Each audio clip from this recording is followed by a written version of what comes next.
Hello, my internet friends. Welcome to Walking and Talking, the show where I walk and talk. Here we are on the noisy road, but I promise you we'll be away from the noise soon enough. I feel grateful to have you here with me, and we will, explore the mystery of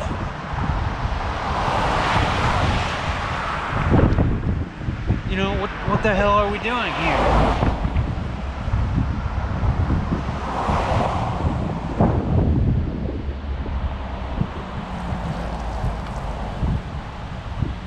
I'm not really sure what the hell I'm doing here, walking and talking like this, but if past experience serves me correctly, a day never feels wasted if I've walked and talked for 4 hours.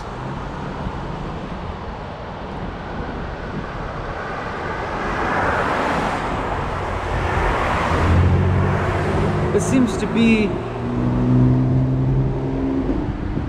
getting towards the core of what it presently means for me to be alive right now.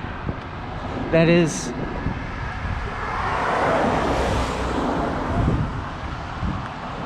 doing this process in which I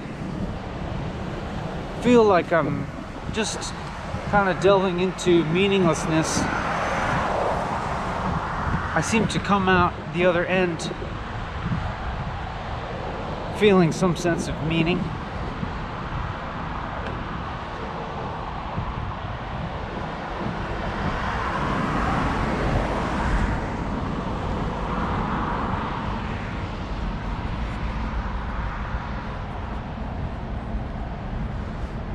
Whereas there are some days when I let a more conventional logic sort of dictate my actions. As in, maybe I might spend a day or part of a day worrying about my future, or kind of plotting and planning how I might get ahead in the world, how I might increase my income and status.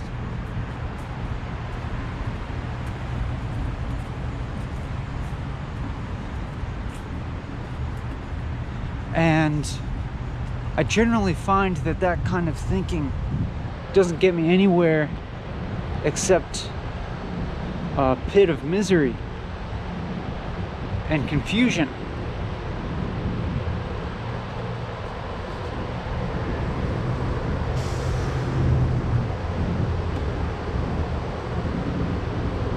It's as if that kind of thinking for me is like grasping towards surface,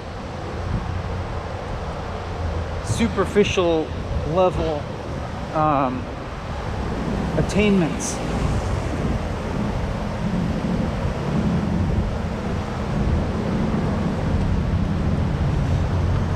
It means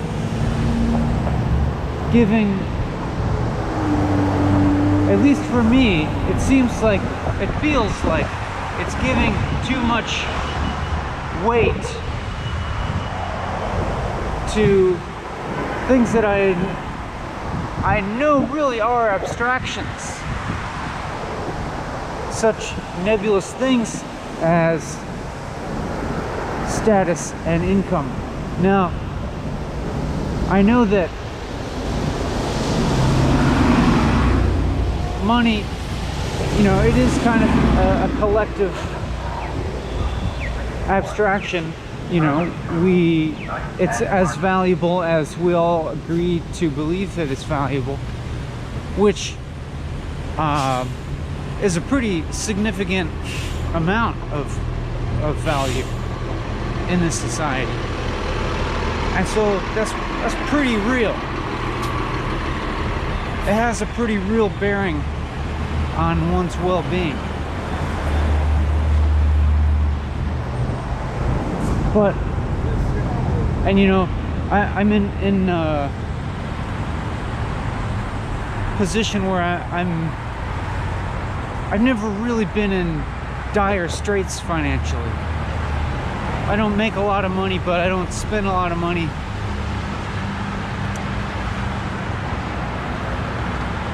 And so I have enough to get by and still be able to do stuff like this. But frequently, you know, it may enter my mind that, gosh, making more money would really open up some possibilities or something. And it's true in one sense.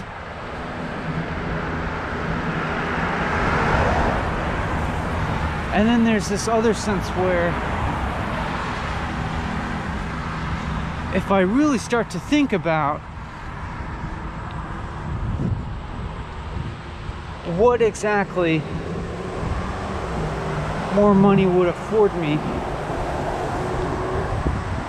it generally equates to a freedom to be able to do what I want to do.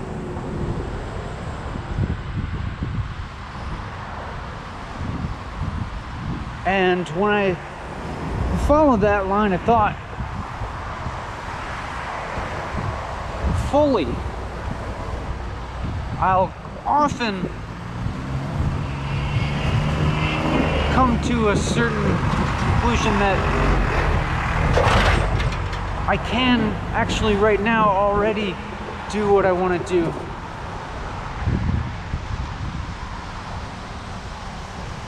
If I let go of the hold that this thinking of money, this wanting of money has in my mind,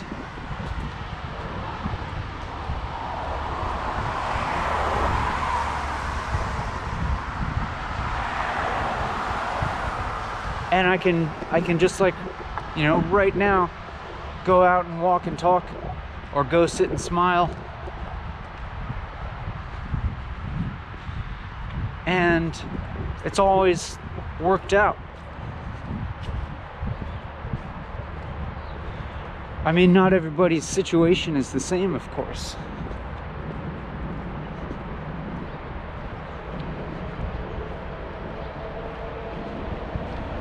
And, you know, the practical circumstances surrounding all that, of course, have a bearing. But I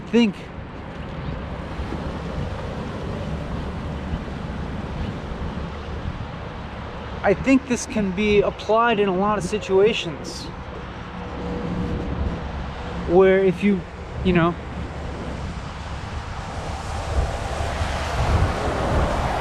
if you think about why it is that you want money, or that you want more money than you have,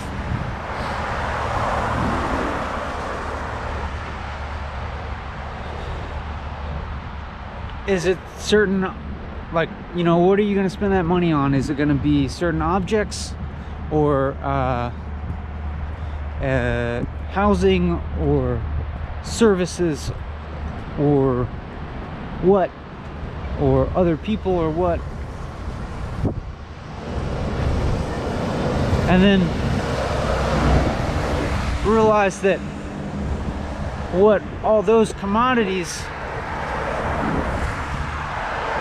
are certain embodied forms for for some other deeper need. Like it's maybe there's our physical biological needs, of course, and then above that, like emotional needs. And needs like peace of mind.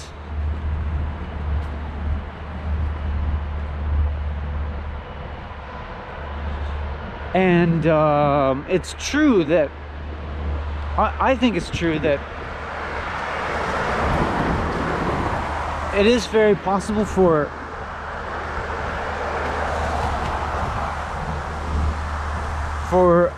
exchange, for monetary exchange, to facilitate meeting these needs, and it does in many cases.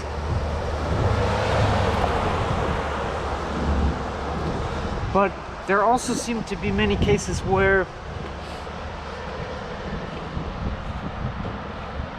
meeting your needs can get convoluted. Maybe.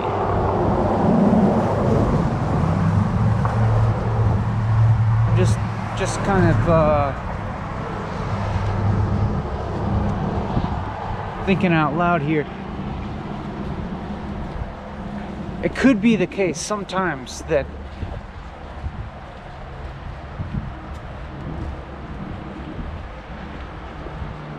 for me, like, I'm overthinking how to meet some need of mine, or I'm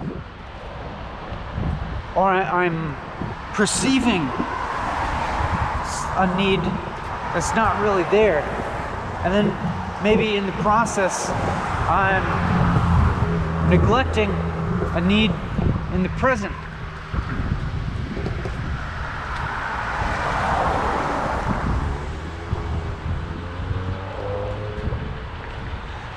That is,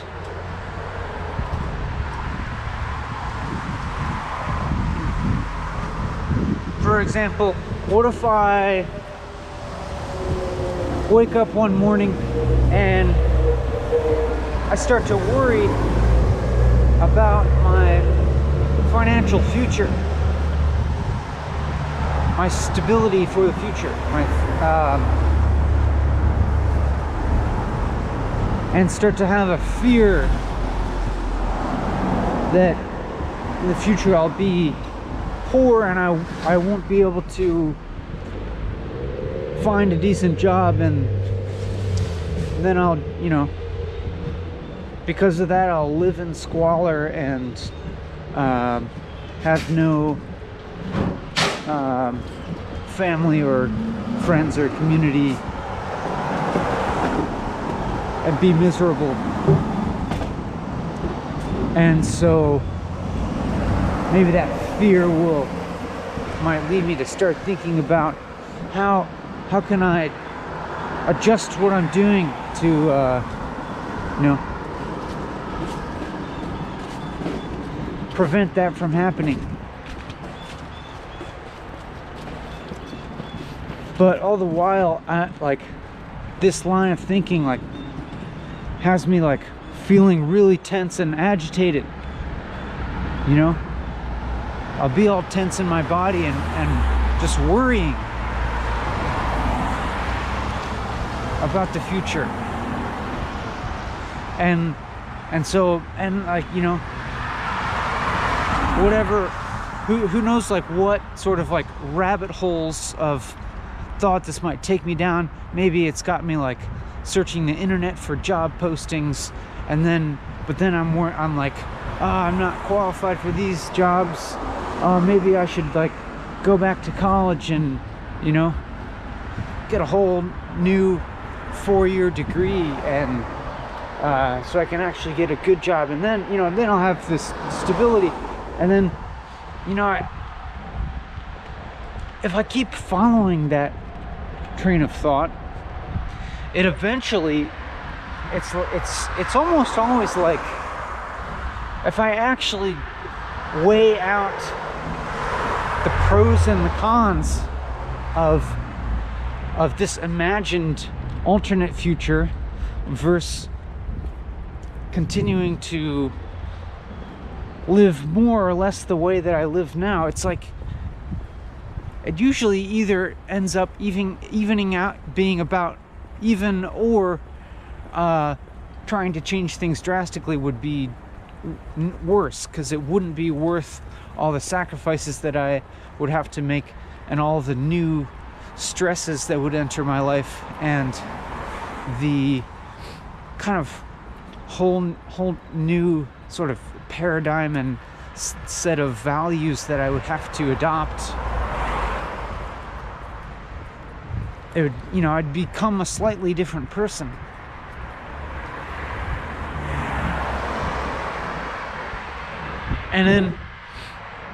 And so that usually doesn't get very far. And then all the while, all that time and energy that I'm putting into imagining all these separate futures and strategizing and thinking, if I could do this and then I'd have to do that and whatnot.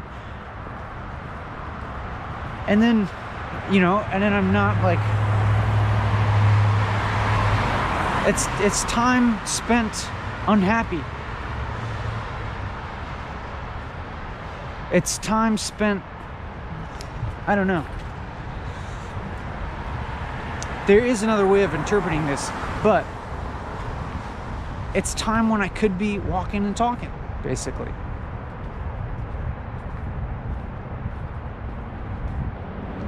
And when I do things like this, when I make a 4-hour YouTube video, at least for the present time,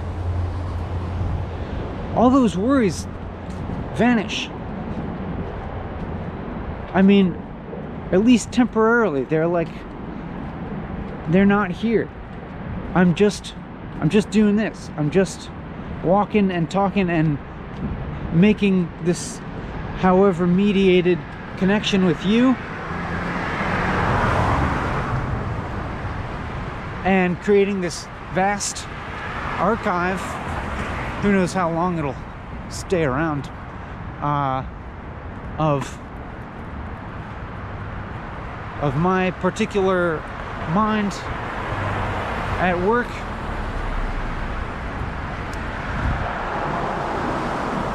And it does actually feel like there's some work being accomplished when I do this.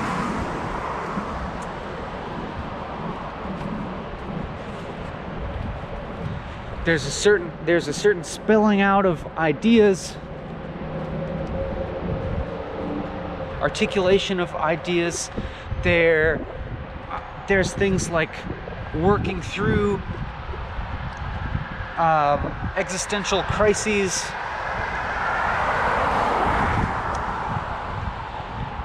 and most of the time I come out of doing one of these with a much clearer mind and feeling a lot more peaceful.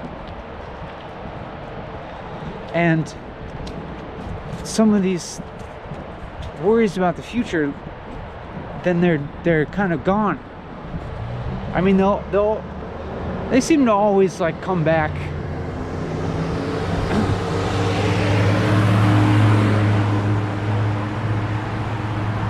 But they don't really manifest, you know? It's like the worries,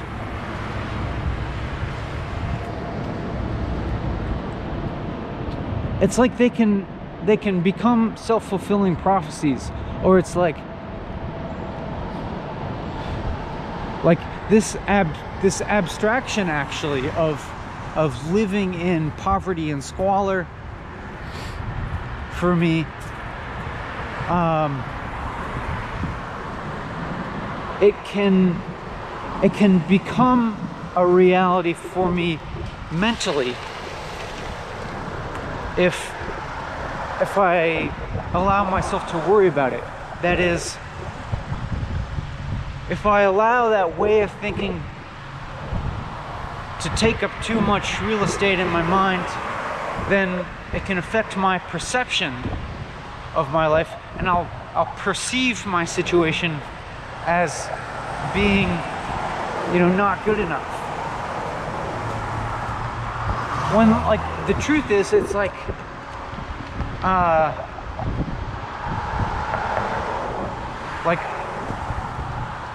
any of those categories of, like, being poor, being well off, or being middle class or something, like, at least in my mind, from my perspective, when I feel like I'm seeing from a clear awareness, those are really, like, illusory and have no substance. It's like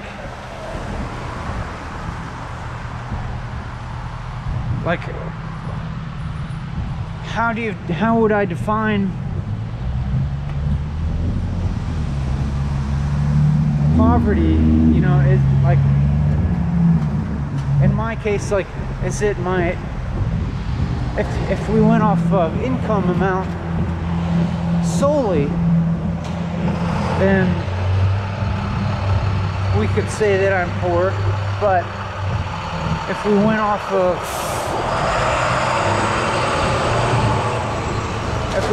like actual, like, access to like enriching, ways of living, and access to community and education and learning and just, self-enrichment, then it's like I feel like as rich as I could be.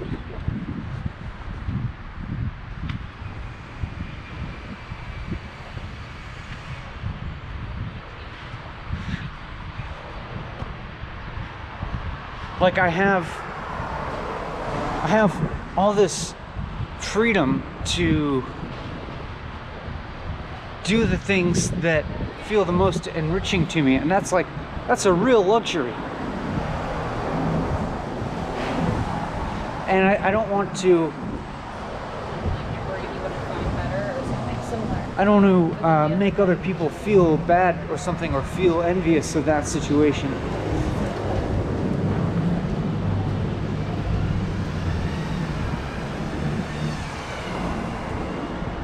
But I do want to emphasize that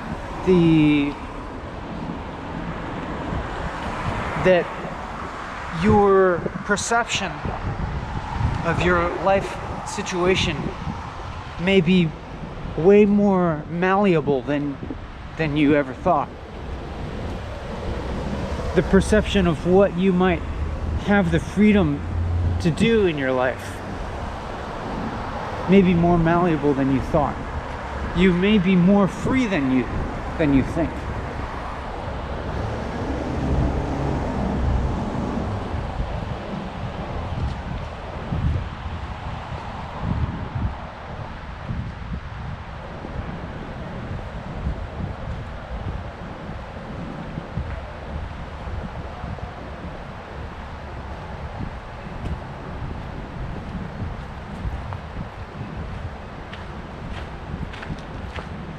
Now, of course, like, I should acknowledge that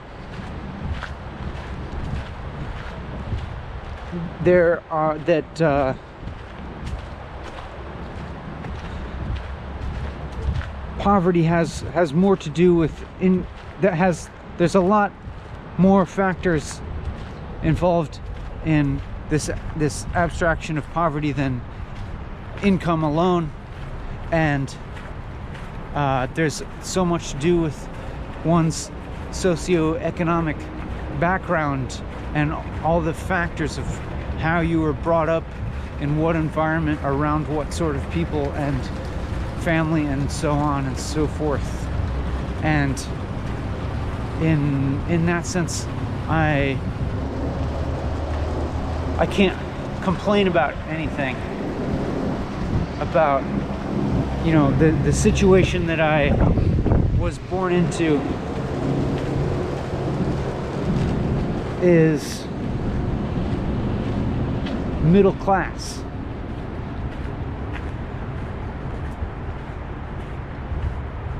And beyond that, it was particularly intellectually and culturally rich. My upbringing, like my parents both, you know, like really avid readers and music listeners and artists, and so like I had a Let's go. No.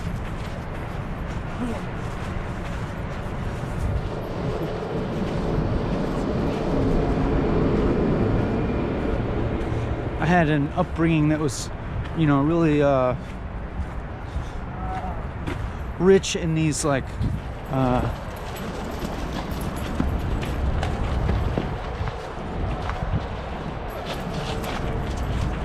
man, I was afraid I'm never gonna get away from that dog, as charming as it is.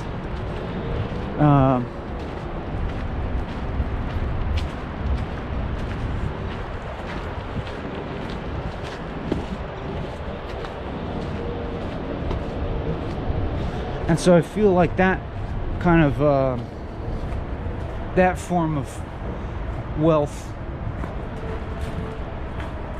is easy for me to continue. And you know, now it's this internet age where just like so much stuff is available for free if you have internet access. It's not like I need a lot of money to have access to interesting things to read or view or, you know, see.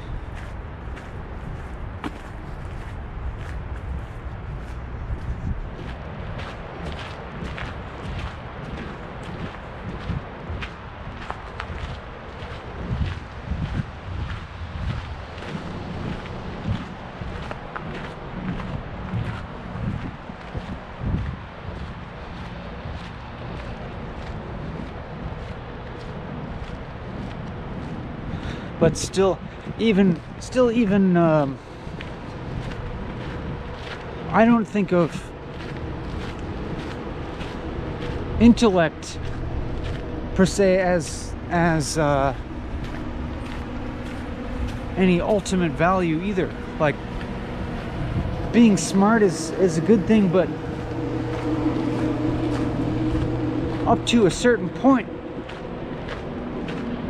it's like you're like, well, what is all this smartness gonna doing for me, you know?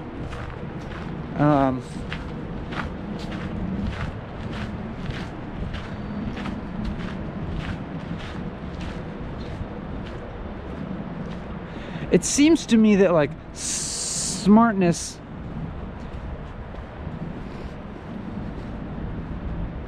is generally like specialized, or it's applied.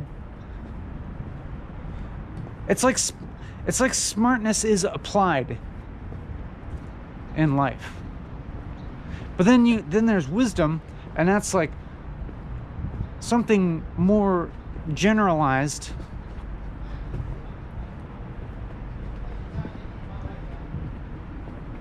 And you could say it's applied also, but perhaps in less concrete and identifiable ways.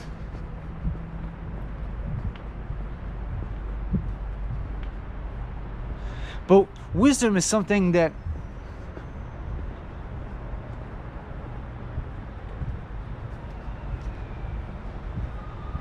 it seems to me is less dependent on life circumstances.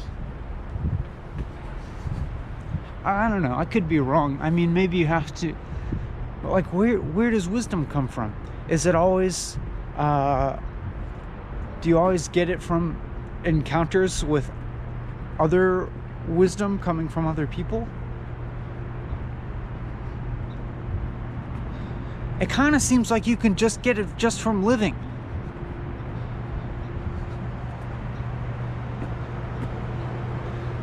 In any situation.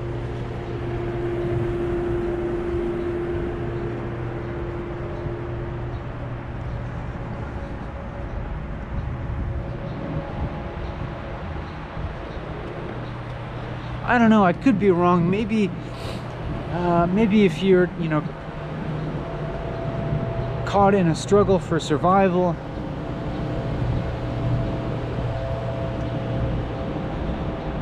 and or you are maybe surrounded by really unwise people and have a barrage of crap coming into your consciousness all the time, maybe it doesn't leave space to develop wisdom.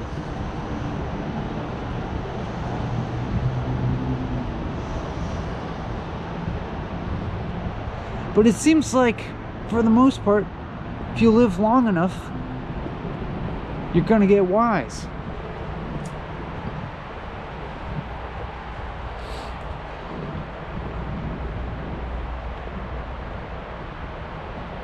Seems like I can see some amount of wisdom in anybody that's, lived a long time, and some people that haven't lived that long.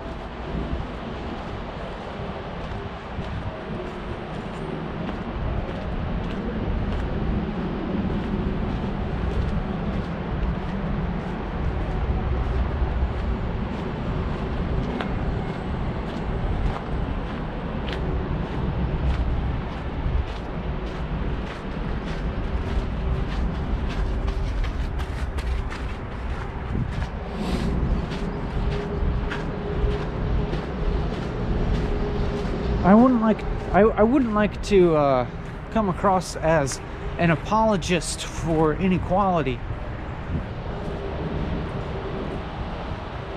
because I do think wealth inequality, wealth disparity is a bad thing, especially when it gets extreme.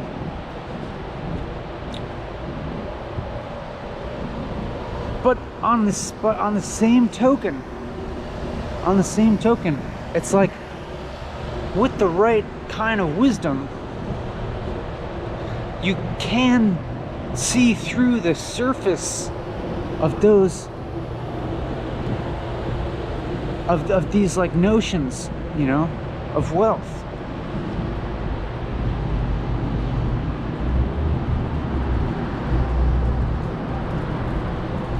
And it could totally be the case that maybe that's just really easy for me to say, because my life is fairly easy in terms of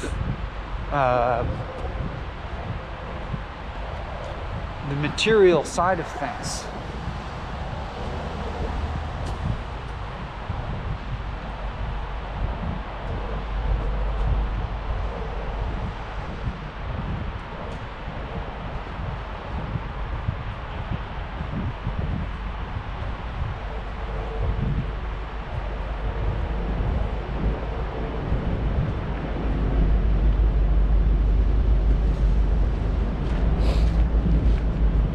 Because I do look around and see a lot of people that seem much more focused on the material, on gaining the material.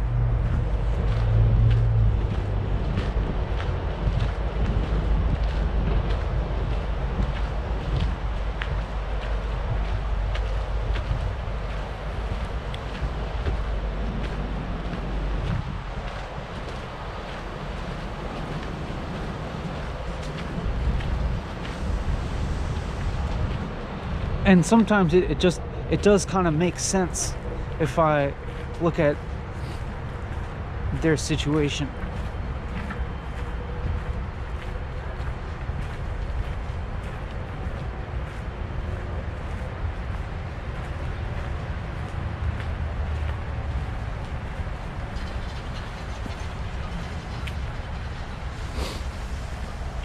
But then other times it's like if I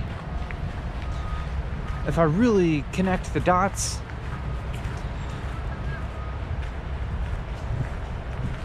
and put individual wealth in the context of a society, then it seems like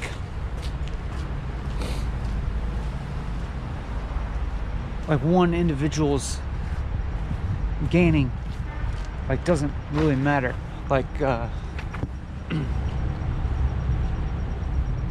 Maybe for me, there is a more libidinal side of me that's wants to just be greedy and personally gain sometimes, or just a way of thinking where I'm like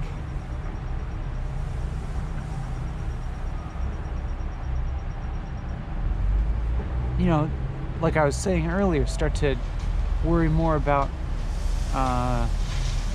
myself, my own personal gain.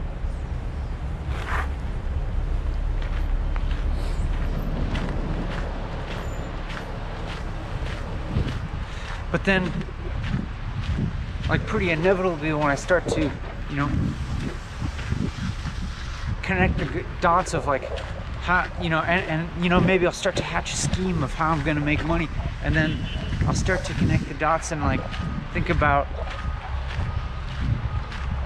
what sort of cause and effect relationships those actions would have with the rest of the world. And in terms of the whole world, it's maybe there's not a gain there. Maybe it just evens out. Am I going to be gaining on the backs of others? And if so, what's the point?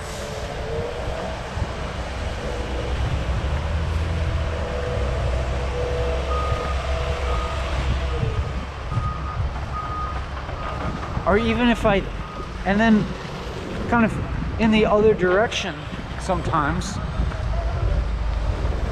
maybe I'm feeling this opposite urge of man, maybe I should actually just be a lot more generous to others. And then, I could, have even less material.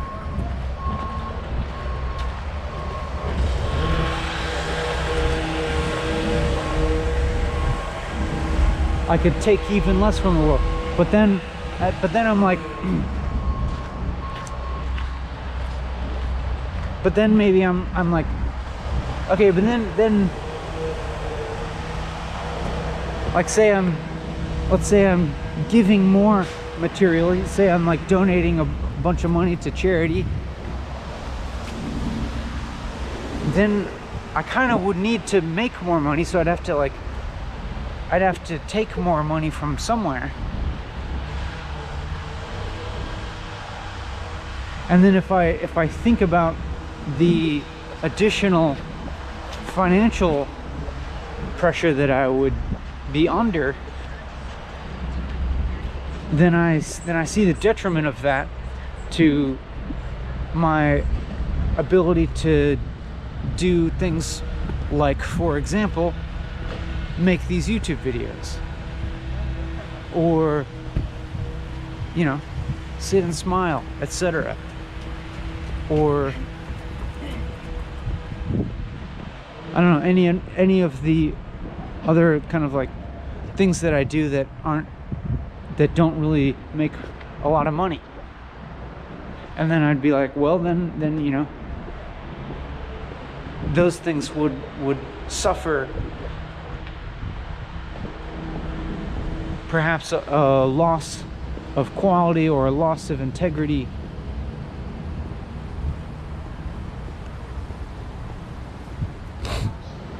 And so it's not worth it. And so it's just I consider all these different forms of where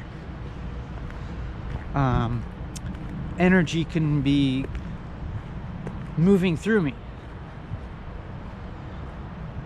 given the give and take between myself and the world. And so often they seem so equivalent. That is, that many of these choices that I would consider seem like the net effect of how much actual good there is in the world is like zero, or like there's no net change in that. And so it's like I might as well keep doing what I'm doing, because it, you know, what I am doing like seems to be a solution that works pretty well for now, that feels to me like there's some kind of positive exchange happening between myself and the world. It doesn't require too much from anyone, and it makes something available to a lot of people.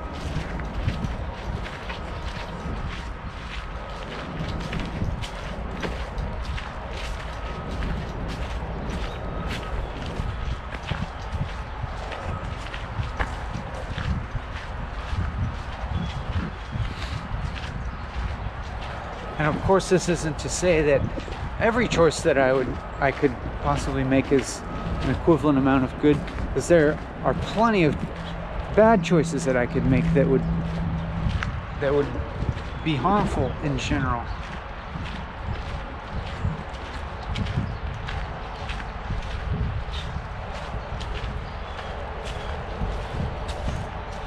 So it's like the hard questions, the ones that really occupy my mind about decisions about what to do, are the ones that are hard because they're pretty close to equivalent in net value.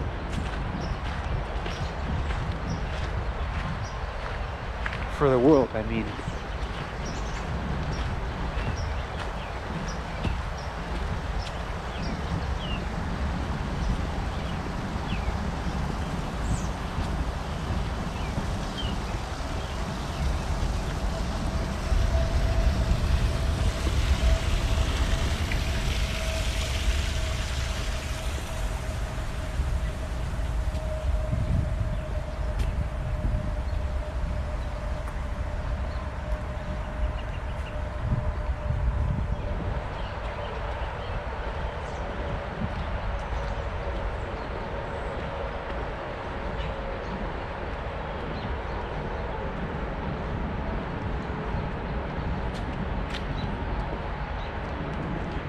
So I guess one thing, if anything, that I might be able to contribute via walking and talking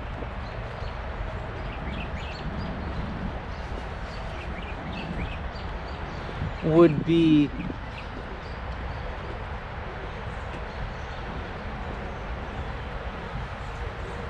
maybe a kind of nudge for people towards thinking along the terms of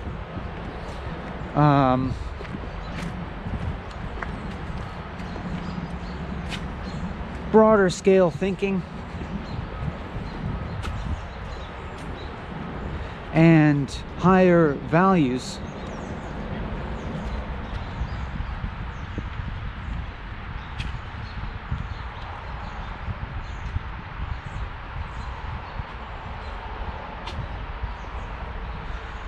Away from the sort of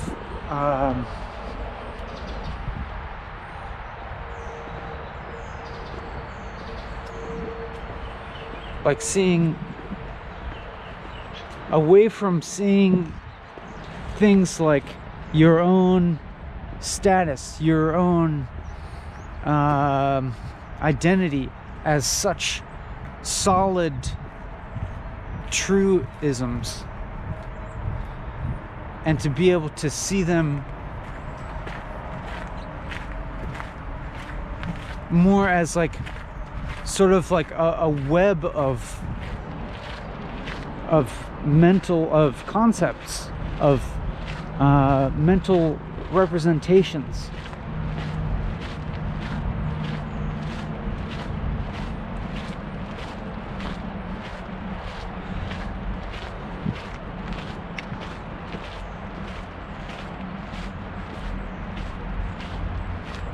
And that, like, when I see things more that way, it's like it becomes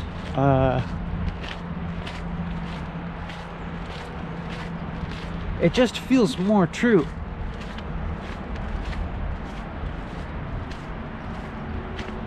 And I can't really permanently go back to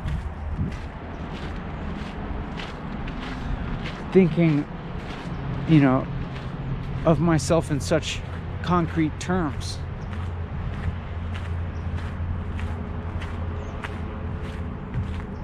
And even thinking about just money in itself,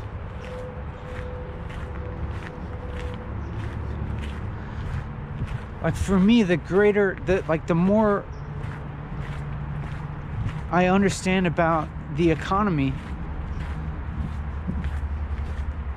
the clearer it becomes to me that the value of money is this very, like, nebulous thing. Like, we know that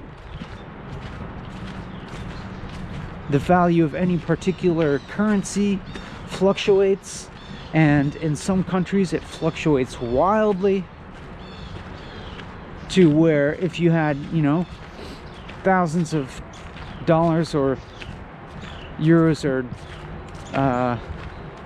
I can't remember the names of some of the other currencies that have fluctuated so wildly, unfortunately. But you know, what you have in your bank account or wallet or whatever, like, from one day to the next could actually lose most or all of its value. It's possible.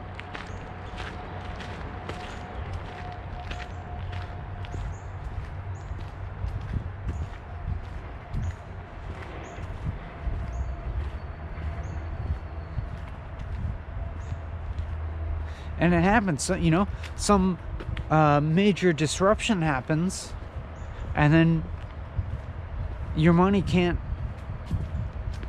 buy what it used to.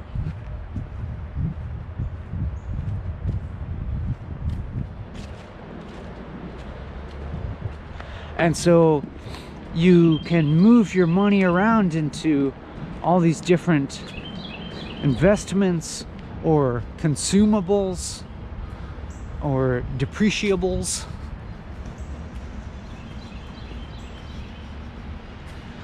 to try to maximize its value to you.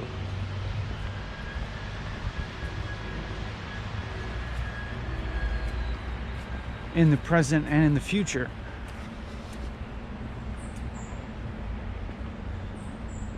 And so, like, when I think thoroughly about, like,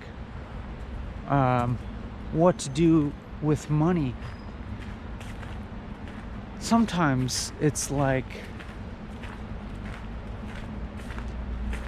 so much is so unknown that it becomes almost arbitrary. Almost. I mean, there's many cases where it's just, like, much more obvious, like that I'll maybe buy some food or pay the electric bill or something. But in a certain sense, like, even those things can come into question for me. It's like, huh, I've lived like totally off the grid before. I could just do that and like not even have any money and meet my needs that way.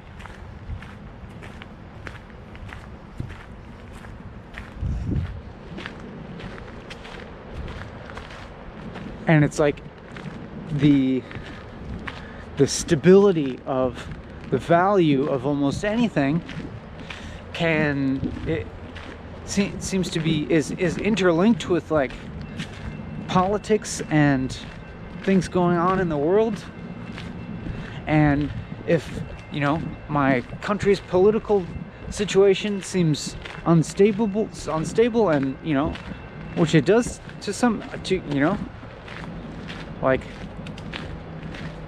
some crazy disruption could very well happen in the near future.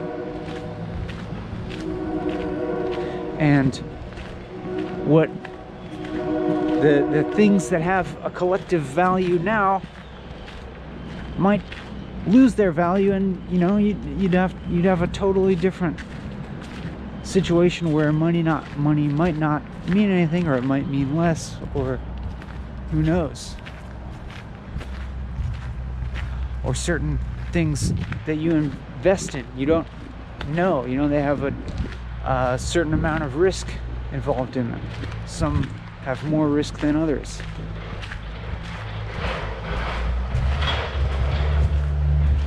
And you know, like by investment, I mean in the broad sense, like it could be an investment in education, or like some kind of cultural enrichment,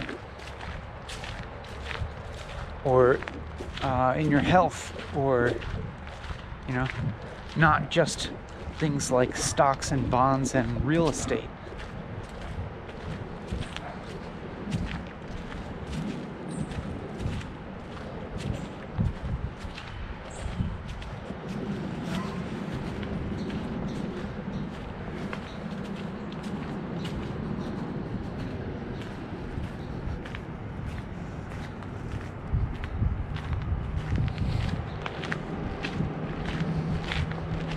And sometimes, if even those things like seem like they're in the future, and it's unknown what kind of value they're going to have in the future, like sometimes that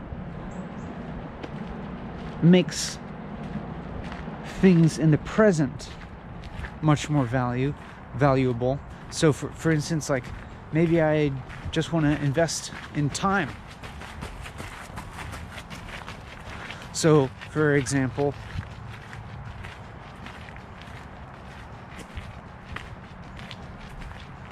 like getting a taxi instead of the bus to save time, or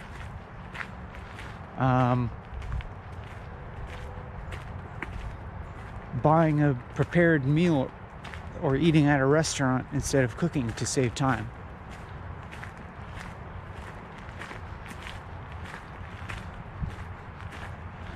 Because then at least you know that you have that time to do something that's valuable to you in the present.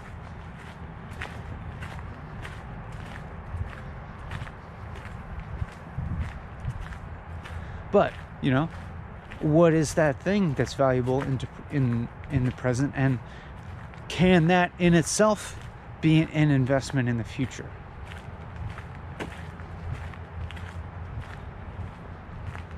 Like, if I take these 4 hours to walk and talk, I feel engaged in the world in the present. I feel alive, and I feel like my authentic self, to whatever extent that's even possible.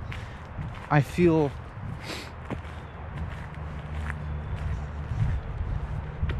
like I'm making a certain kind of connection with people and communicating something that feels, you know, like very meaningful.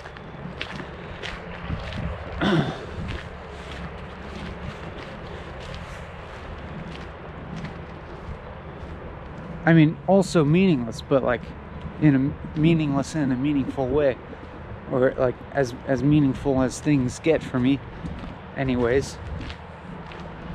But then at the same time, as I mentioned earlier about like I experience a increased peace of mind after I do something like this. It's like if that's contributing to my psychological well-being, like that's very valuable for the present and for the future. Because if I'm in a clear state of mind, then I'll be prone to making better decisions in general. And I'll, be hopefully more apt to maintain healthy habits.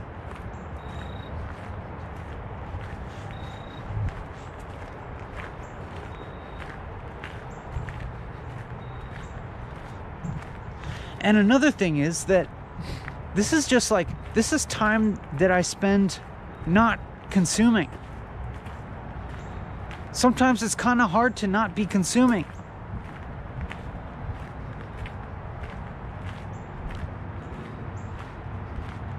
Like if I sit at home without having a structure or a clear plan, like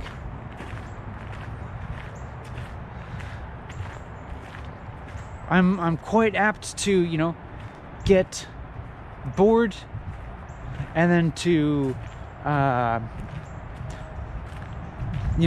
the existential void starts to creep in, and I'll look for all sorts of ways to flee that void, like snacking. So I'll be, eating when I'm not actually like physically hungry, or I'm just like surfing the internet or something. And when you do that, when you surf the internet like kind of aimlessly, it for me it really contributes to sort of general dissatisfaction. Dukkha.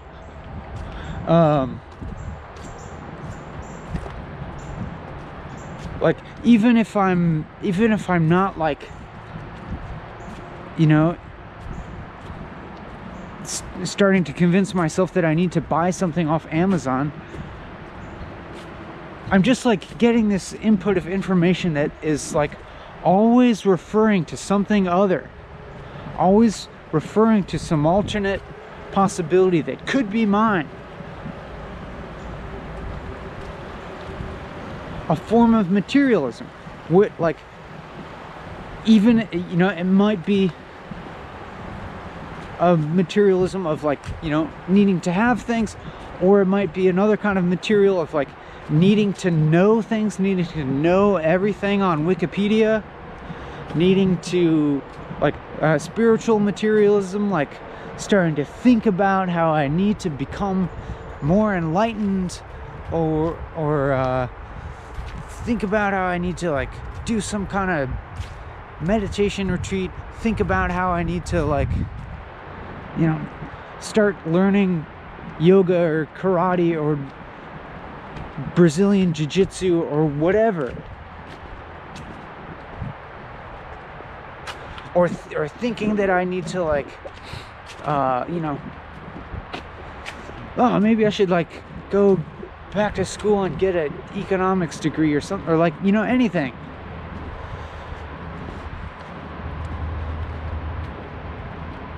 And it just like that actually creates a kind of scarcity that you experience as real, even though it's just like a fog of thoughts that has accumulated in your mind.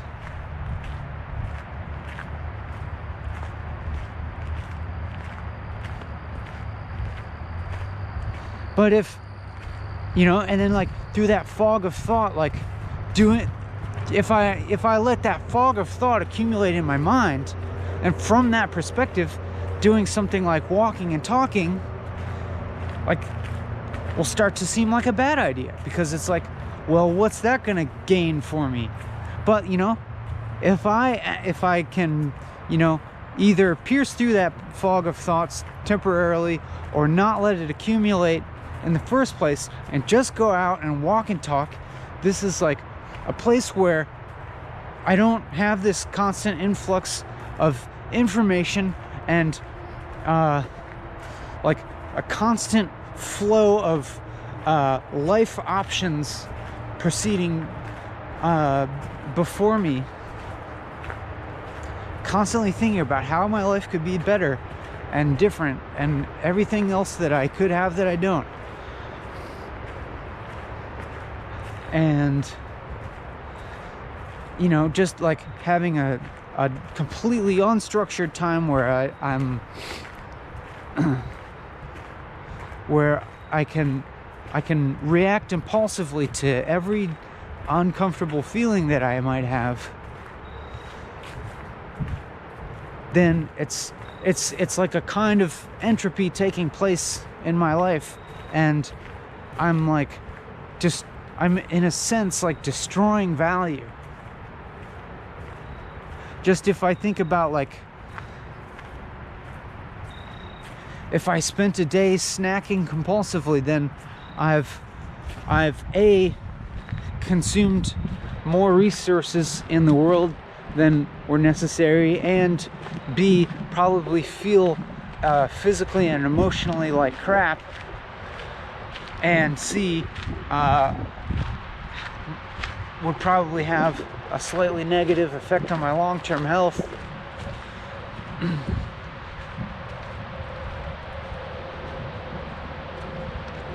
But here in this structure,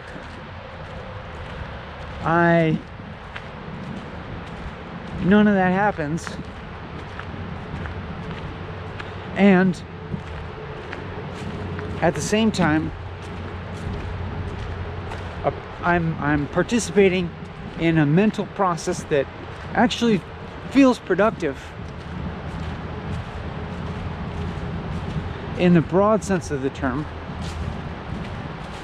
I mean, productive also in the sense that we pierce through this idea of productivity itself.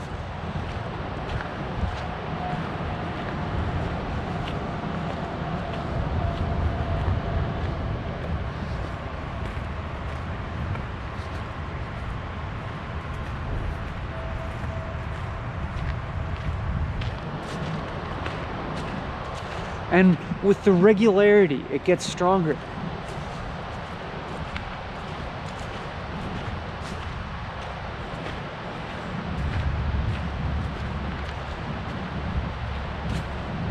It seems like the positive attributes of these practices increase with regularity.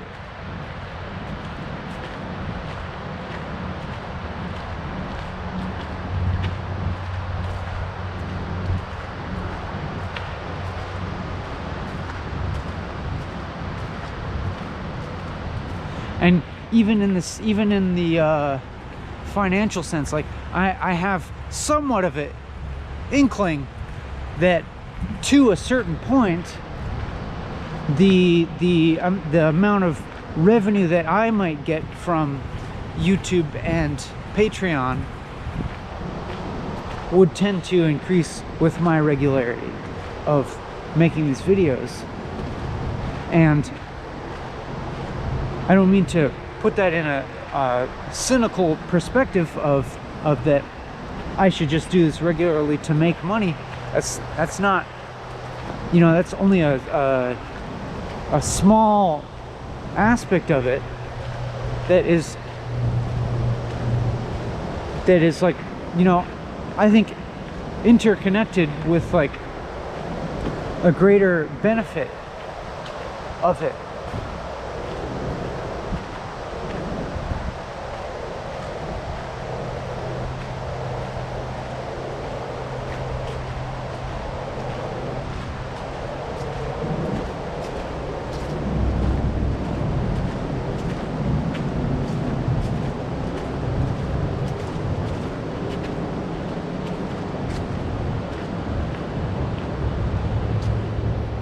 As in, like, for example, like if there's more patrons subscribed on my Patreon site, then I suppose that is sort of one form of evidence that there are more people connecting to this communication.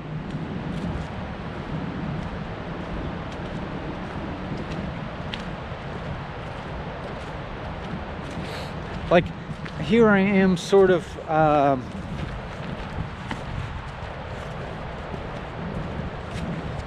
to some extent deconstructing money, but at the same time, like, ooh, look at these. Damn, those are beautiful.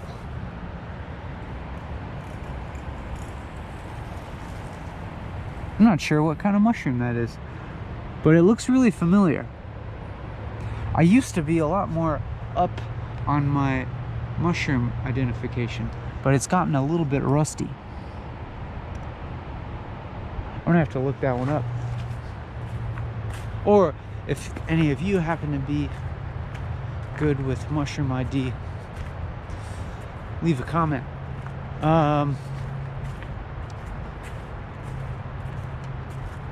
So yeah, like, to some extent deconstructing like the concrete value of money, but then at the same time still acknowledging the relative value of money and how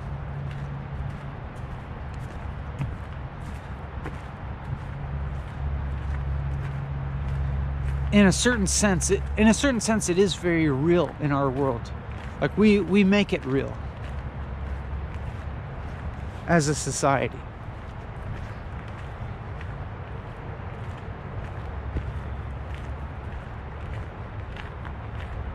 And I feel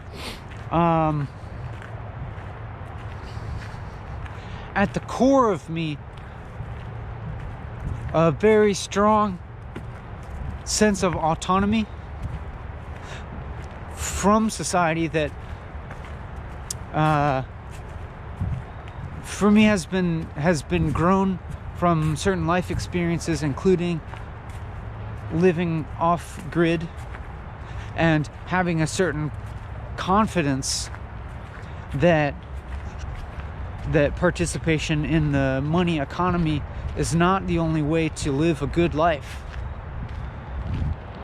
and a rewarding life and a beautiful life.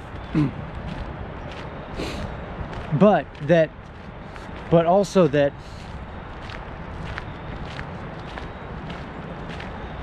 it is possible to participate in that economy in a beneficial and fun and beautiful way. And so it feels to me, to be, to the extent that I'm participating in the money economy, does feel like a choice, like an option.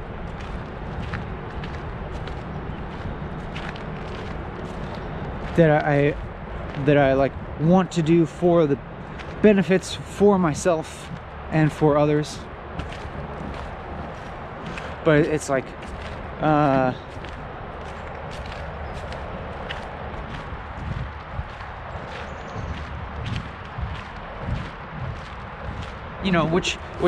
which means that I appreciate very many aspects of modernity and appreciate many of the things that are really our sophisticated economy can allow for, that wouldn't be possible in a less sophisticated economy, that is one with less specialization and and trade going on.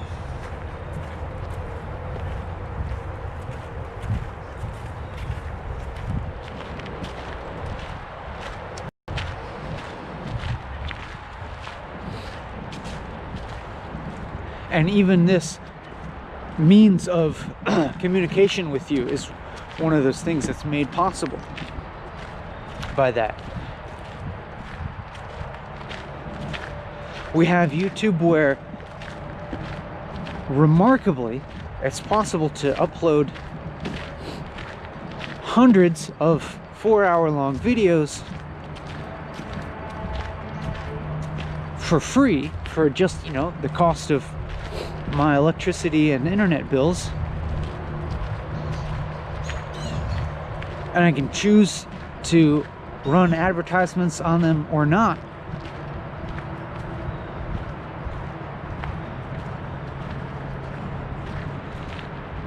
But, you know, that the organization is supported by ad revenue primarily. And if you know me at all, then you know that I'm not really a fan of the psychological effects of modern advertising.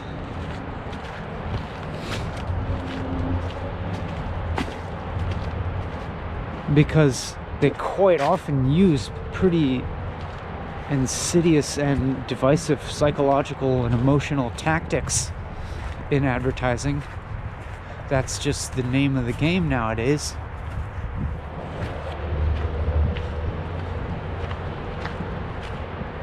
But then, you know, it's amazing that we have something like Patreon, and like I might have my criticisms of, I might have some criticisms of Patreon and its owners, but overall I'm very thankful that it exists, and this opportunity to set up like this donation-based thing where instead of exposing thousands of people to these YouTube ads, like a relatively few people can donate, and I just feel like the volition there is so much more positive overall.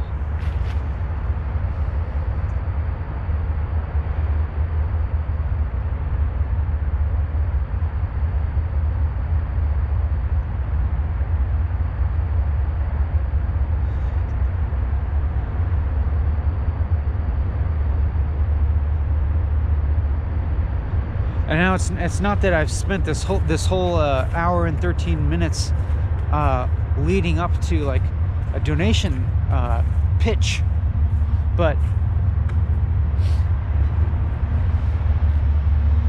like with the people that do donate and like the communications I've had with them, I find it generally to be the case that we share a certain common understanding of how money works in this society, and that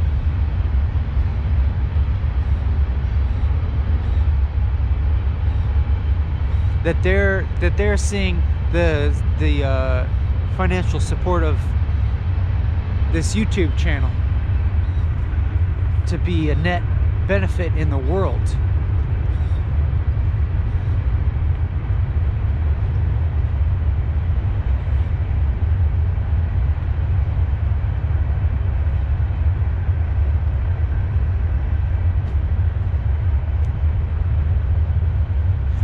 I mean, I'm still talking on a certain level of relativity, of course, because if I say something like a net benefit from the world, that seems to require some qualification on what exactly a benefit is, and I could go down that rabbit hole forever as well, and deconstruct that forever. And until we get to a place where there is no such thing as a benefit, no good or bad.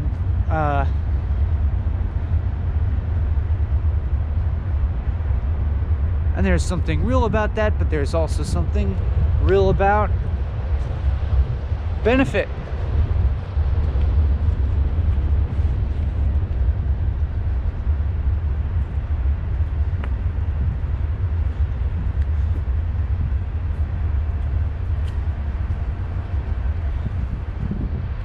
Like, there's a certain amount of good necessary on the level of understanding. I mean, just like the level of reality, even where there is a good and bad, in order to support an awareness of the ultimate non-duality of good and bad.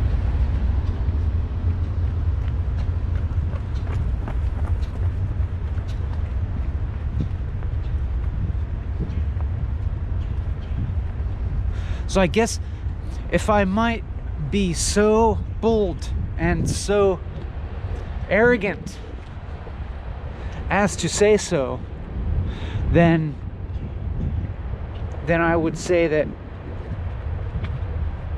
I would think of walking and talking and sitting and smiling as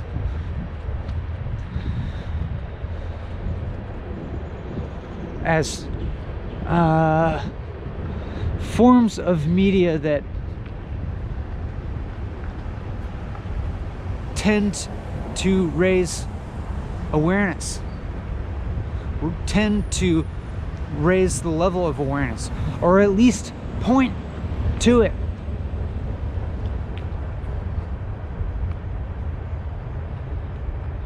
I think in the last episode I was talking about how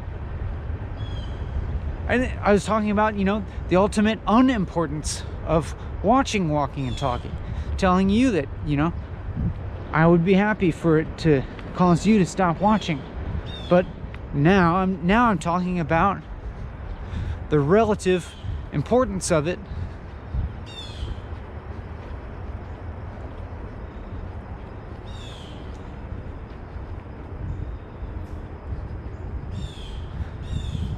Because I don't really know of anything exactly like this in the world. I mean, there are books, and there are a lot of really wise people that write books with well formed out and edited thoughts.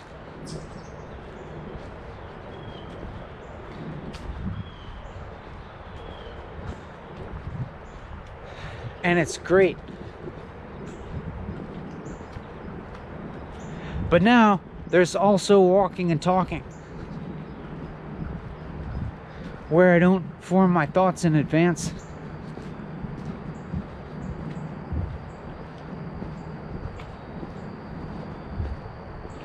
I don't go back and edit, but I'm continuously revising as I'm going along. Like revising, I guess just revising my own perspective or something.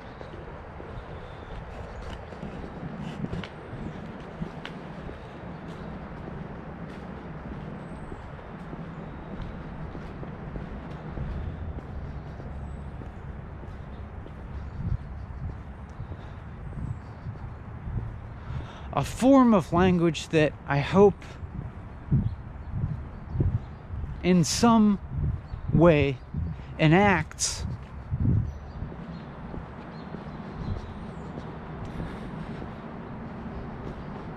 or in the way that it is enacted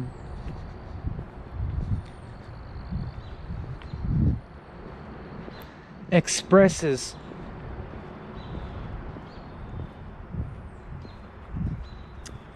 all of the levels of relative truths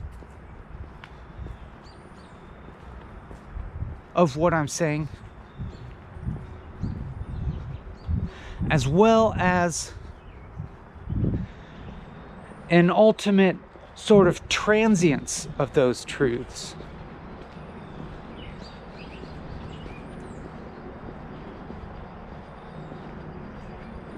We just keep moving along. And the things that I said in the past had a level of truth when I was saying them. And the thing that I'm saying now has a certain level of truth as I'm saying it.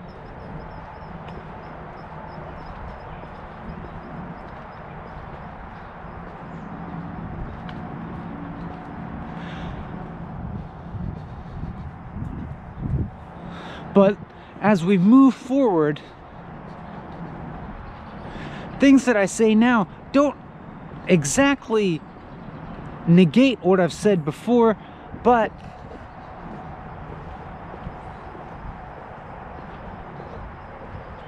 they do keep presenting alternate angles on the truth.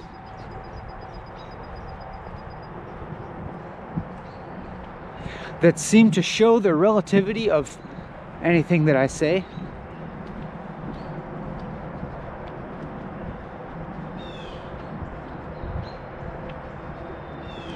And we can move up and down in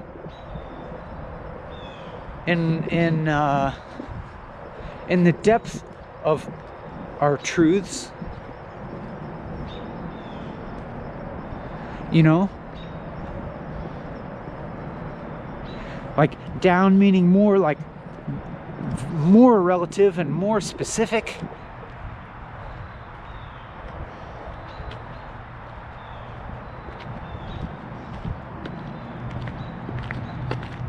As in like a truth that's like maybe very concretely true, but only in a very specific context.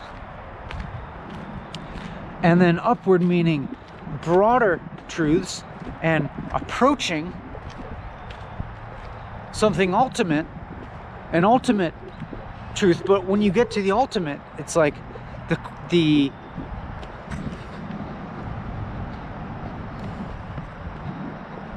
as you approach the ultimate,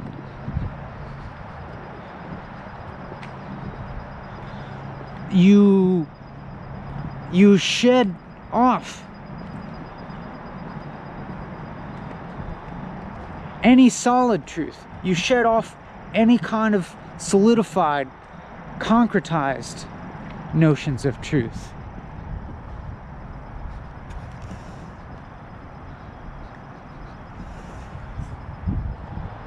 And you never actually arrive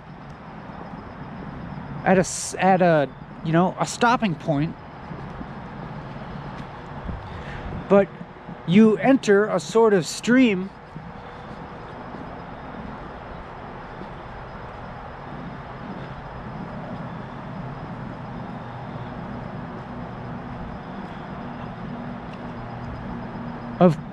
of constant, perpetual change. Although the change is so perpetual and constant that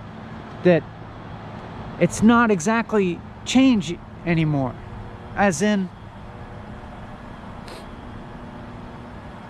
for there even to exist something that we could call change, then it would have to be in reference to something that we could call solid. There had to exist something solid in order for it to change.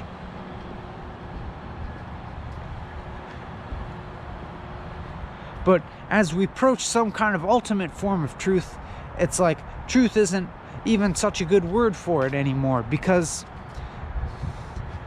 it's like truth and mystery become one and the same. Knowing and unknowing become the same.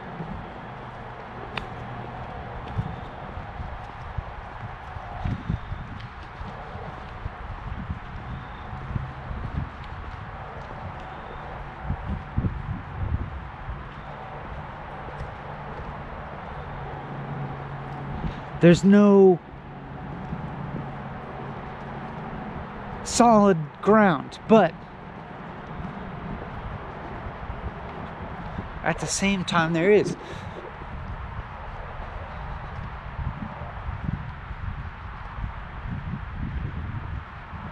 Like right now, this feeling I have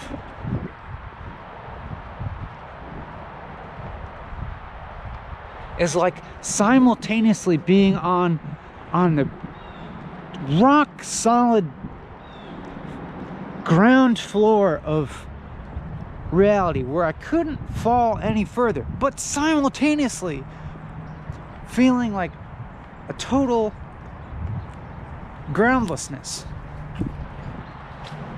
I don't know how to describe it exactly.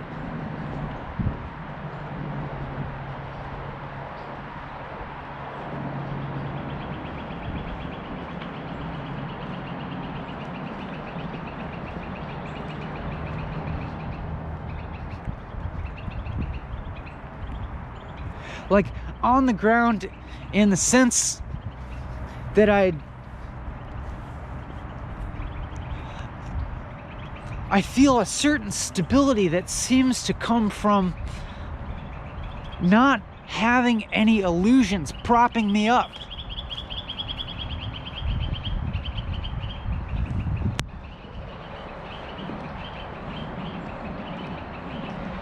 Not holding on to any solid notions of identity.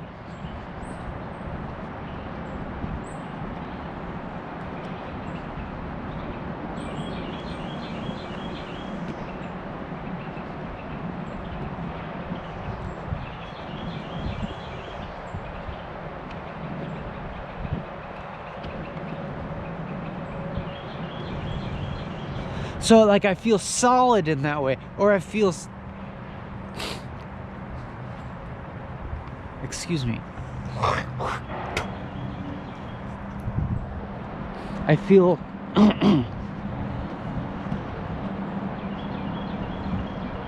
I feel this a very deep absence of fear,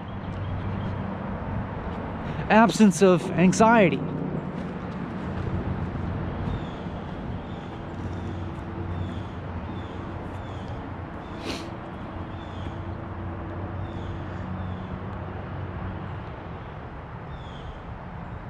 And a certain confidence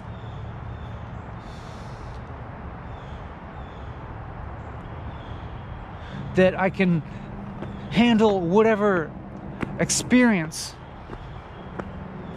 comes my way. But it also, but it's because it feels like almost like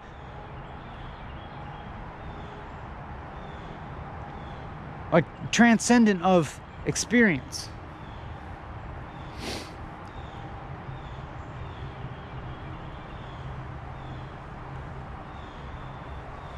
Like I don't really care about experiences.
groundless in the relative sense, as in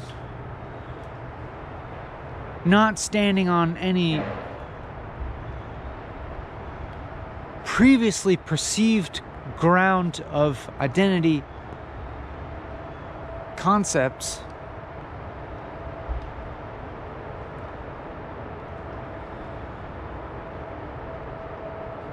although, you know, who knows what I'm not really conscious of. Who knows what structures of identity might be still at play in my mind that I'm not fully aware of right now. Who knows? But, you know, relative to a mode of awareness where I'm, you know, really where I'm concerned about myself and my future and all that, I feel exhilaratingly groundless. I don't know if not exactly exhilarating, but like groundless in a good way.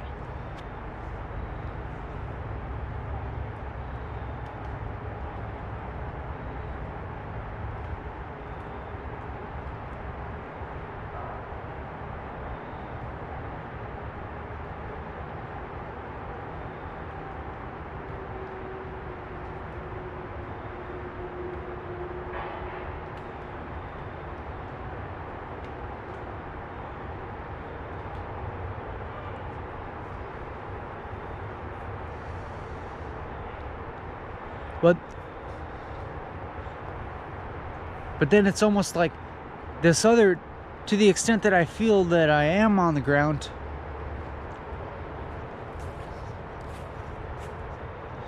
it feels really solid and affirmative.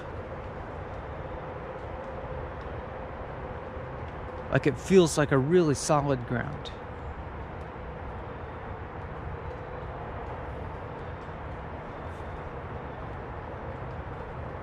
And that just feels like a ground of now, of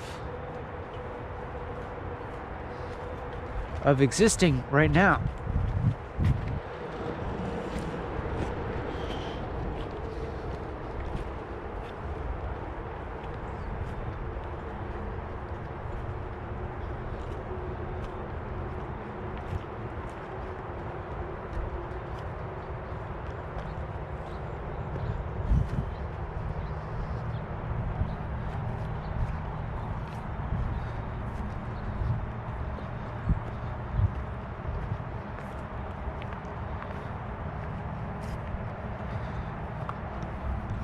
But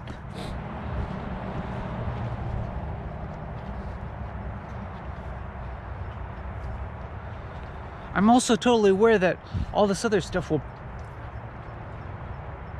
probably come back.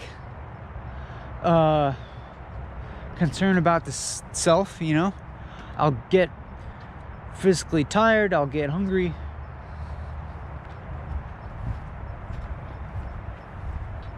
And then, you know, as those sorts of things increase, then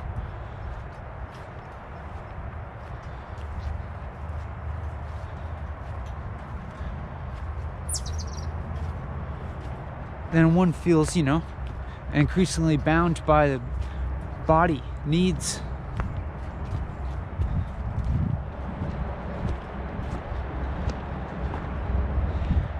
And, you know, it's like all these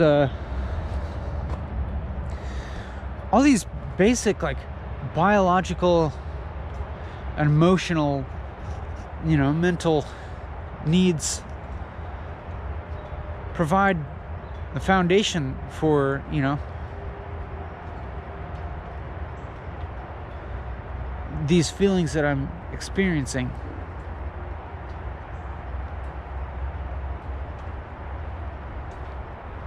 You know, so like the basic material stuff is just, you can't really escape it, can you?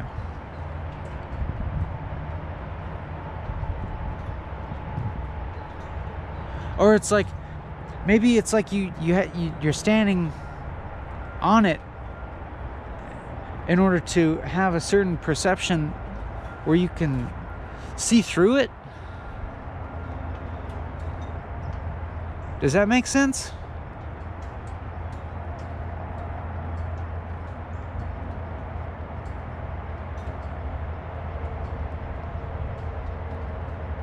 I don't know.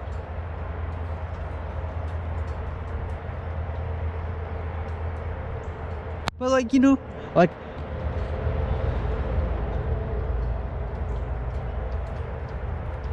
I mean, like I was saying, I feel like I could lose everything that I have and be fine. I mean, all the material that I have, because it's like, I also can't. I would be lying right now if I said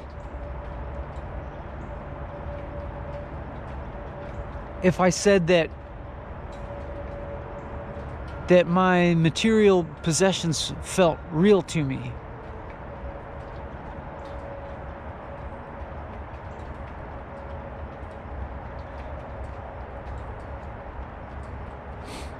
Like, we discussed like sort of the relativity of money and how the number in my bank account is an abstraction with a fluctuating value that's based upon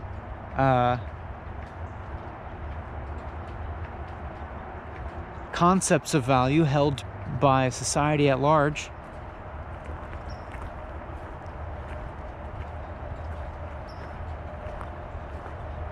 And it also, like, the value of it also fluctuates wildly depending on just my own perceptions. My own conceptions of like what amount of money constitutes comfortable living. And that is something that certainly fluctuates in my mind. But then, like, other things like my house, like,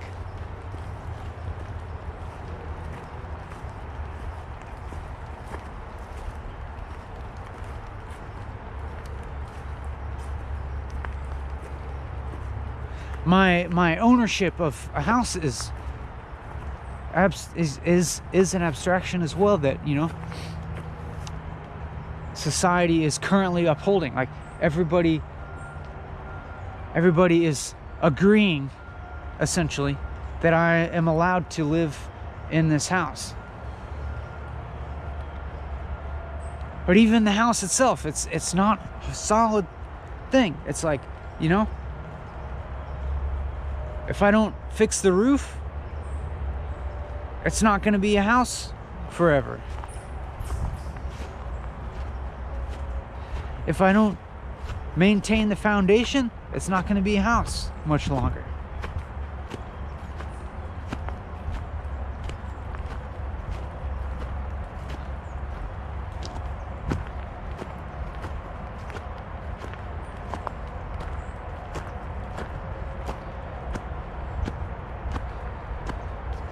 Now, I know there's this very legitimate other proposition of, like, well, easy for you to say. You're in this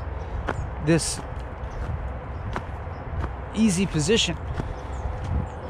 And I won't argue with you on that, but I will maintain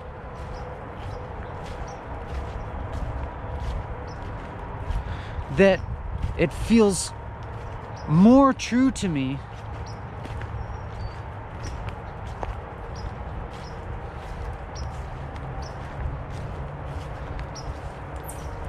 that all of these would-be solid ideas about who I am and what I have are actually just like actively maintained or actively changing, actively fluctuating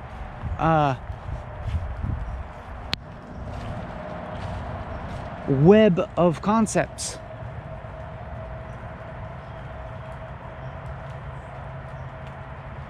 Not just my own concepts, but like in a network of concepts of other individuals and as a society at large.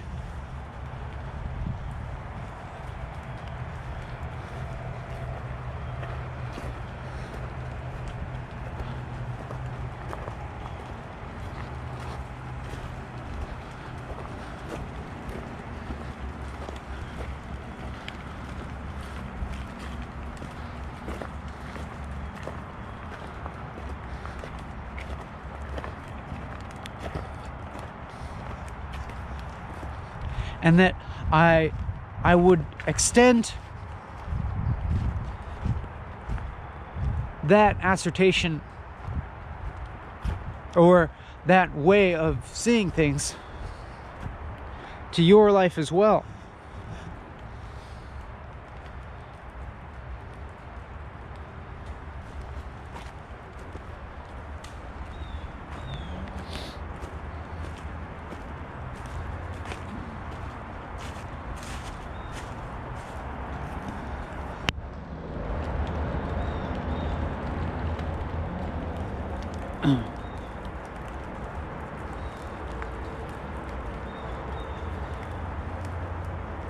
That the would be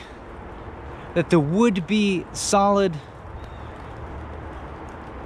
circumstances and characteristics of your situation that seem to have a bearing on your level of satisfaction or dissatisfaction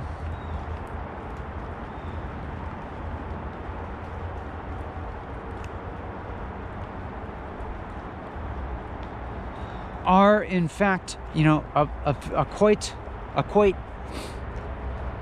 permeable web of percepts and concepts that can be penetrated. And when you penetrate them, there's a wider field of freedom. If you'll excuse me, I gotta take a whiz. Let me set you up somewhere with a nice view. Not of me whizzing, but of some Bob Ross worthy landscape.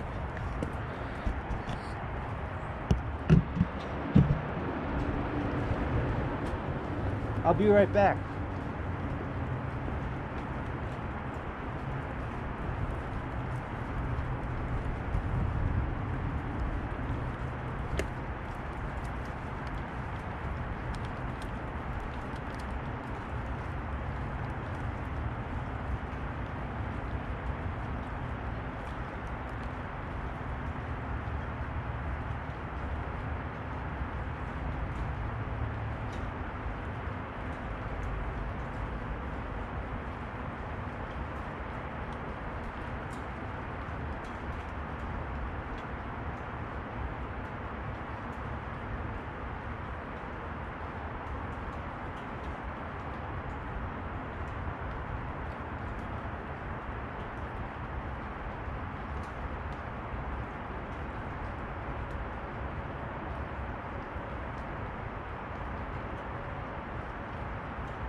hell of nice up here, isn't it?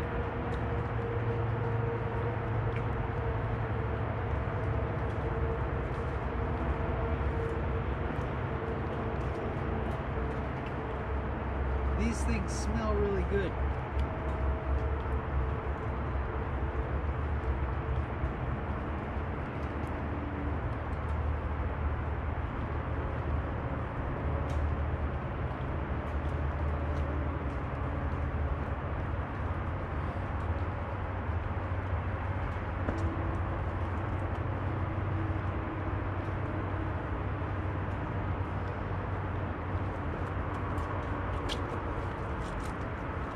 I feel slightly physically tired,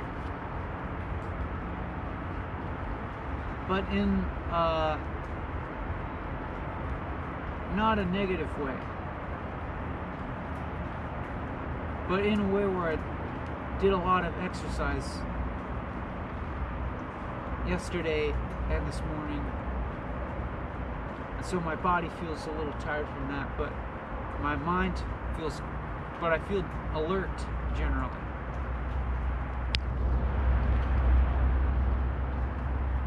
And clear, I guess I would say. But, you know, one could always get clearer.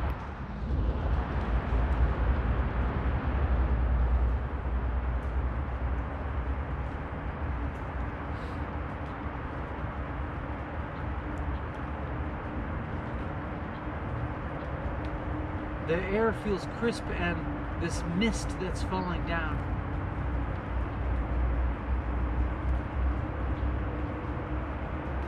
feels super refreshing and enlivening to my senses.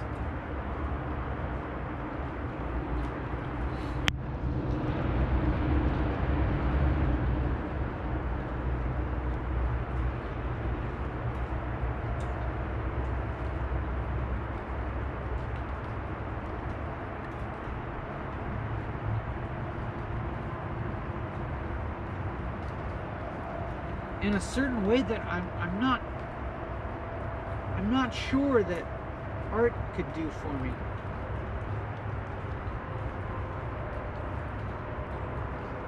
Art can do other things for me.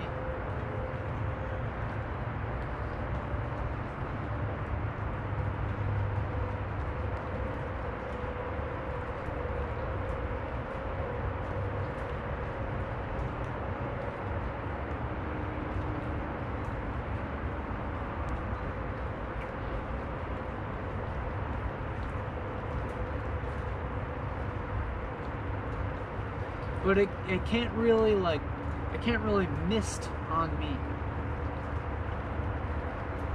outside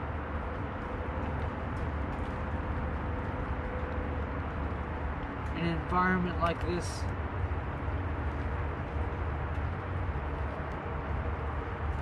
Unless it's, you know, a massively elaborate contrivance of an experience that would be spoiled by my knowledge of the money spent to produce it.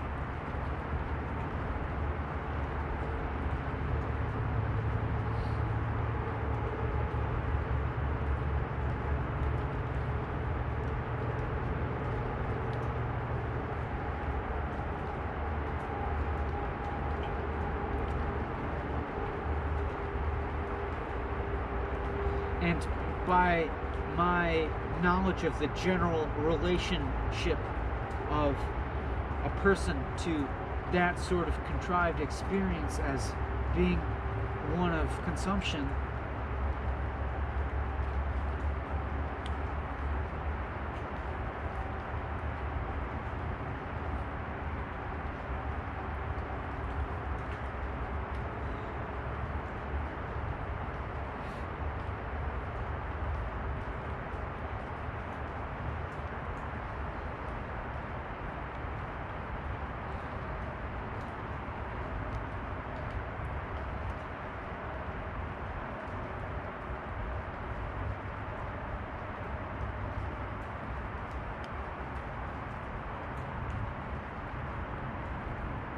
That is the thinking that one has gained something from from an experience, and that thinking being heavily influenced by sort of implicit understanding of the valuable resources consumed to produce that experience for you.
But when I have this kind of experience,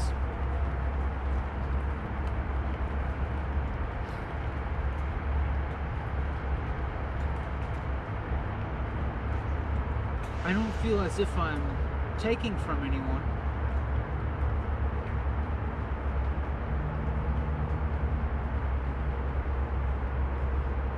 Other than the small amount of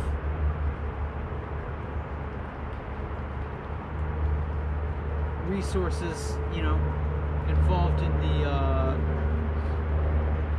the battery life of the camera.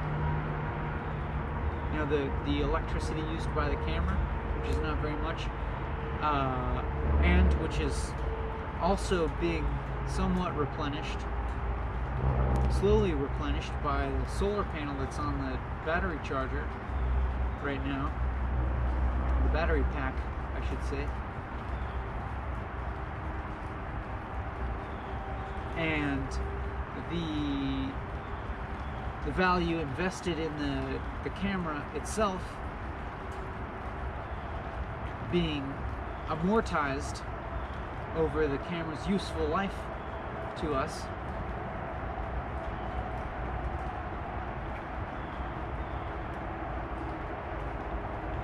But that's it. That's not very much, I could say the calories that my body is expending that will need to be replenished with food, but that would be the case either way, whether I was making this video or not.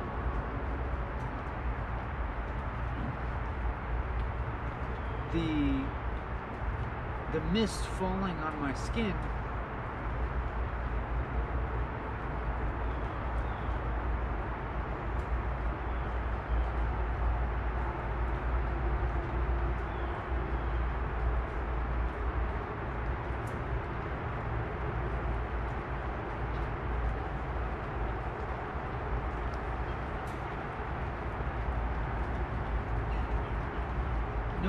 Nobody had to do that for me. It doesn't cost anybody anything.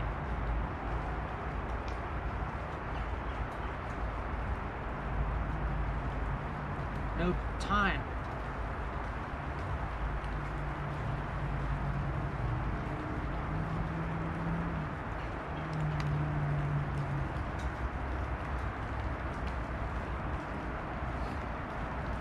Granted that my appreciation of the mist falling on my skin is probably created by the context of me living inside a house much of the time.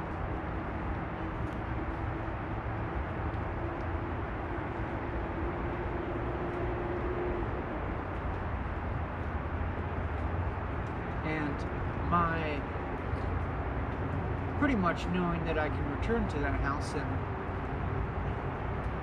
be warm and dry.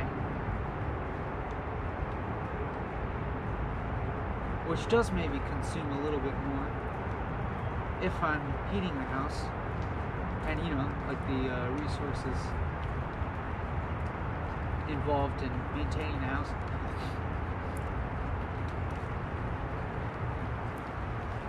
But you know, this is the sort of like equations that I could just do forever, and eventually I just kind of realized that it's like it's kind of meaningless. I mean, you do it to you do it to the extent that you realize it could go on forever.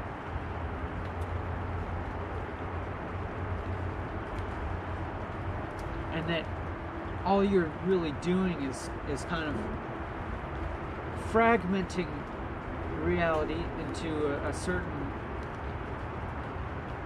conceptual model and then shifting the pieces around like a Rubik's Cube, or like one of those little tile puzzles where you slide the squares around and try to get it in the right order.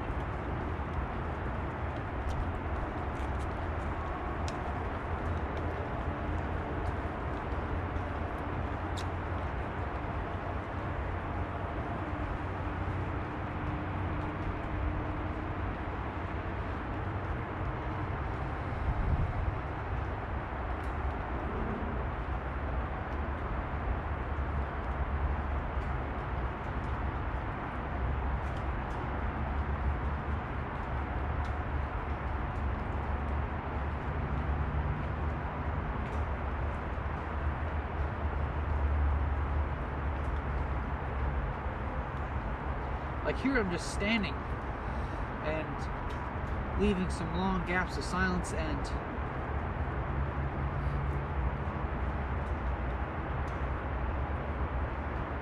something about these silences feels fine to me,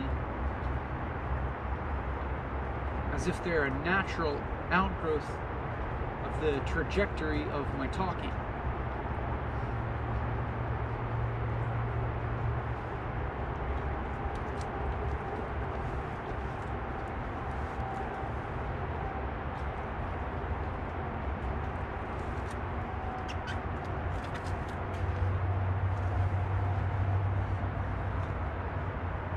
Sitting on a rock and not talking.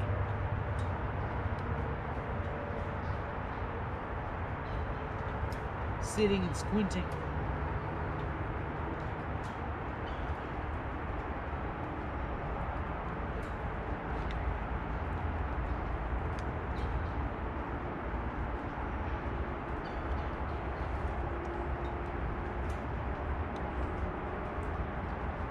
Chin stroking and joking. Joking and stroking.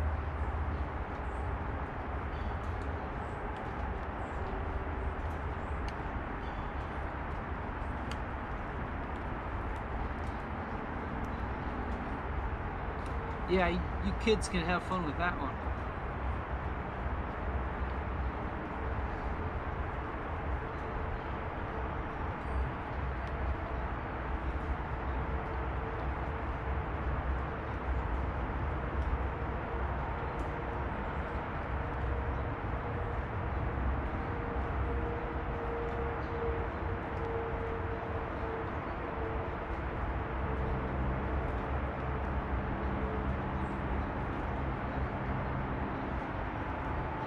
Chin stroking, I said.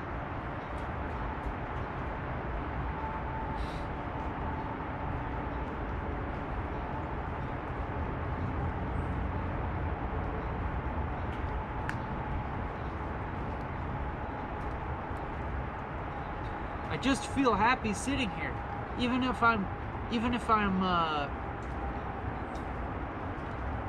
like furrowing my brow a little bit and talking in a mildly brusque tone.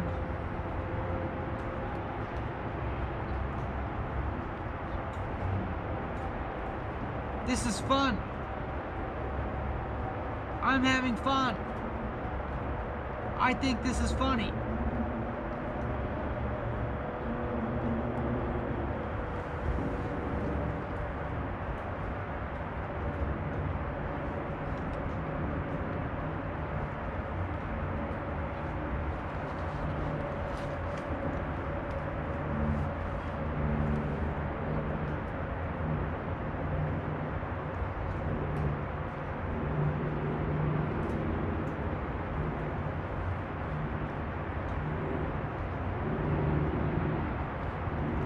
Look at me. I'm a figure in a landscape. It's a painting.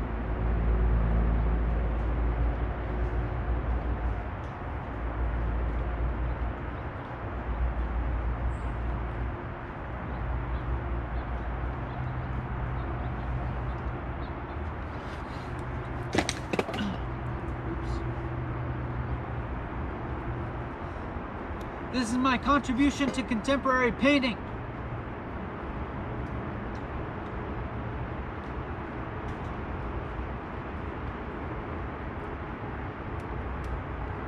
It's a moving, talking painting.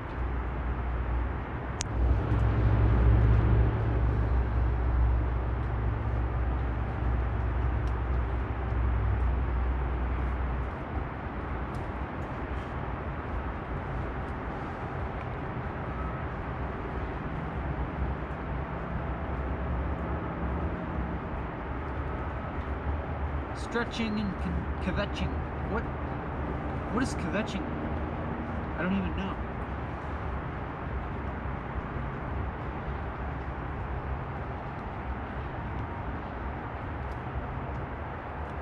Is that even a word?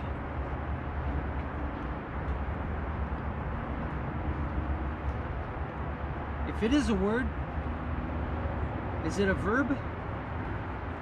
A gerund? Is it a legitimate gerund?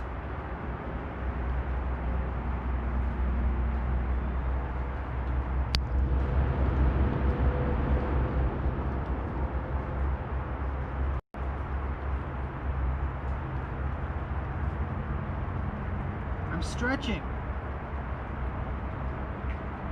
Welcome to Walking and Talking, the show where I walk and talk. Are you having fun yet?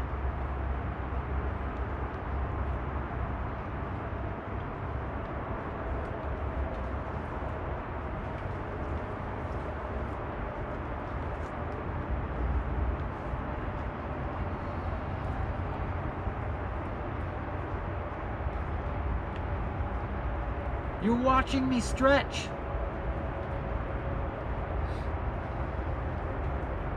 Thanks. I mean it.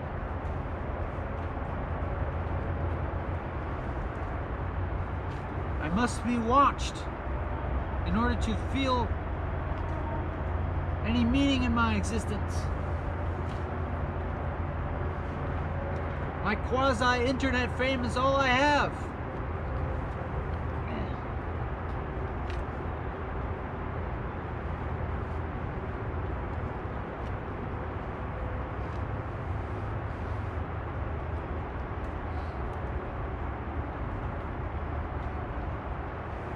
See how charming I am? See how charming and funny I am?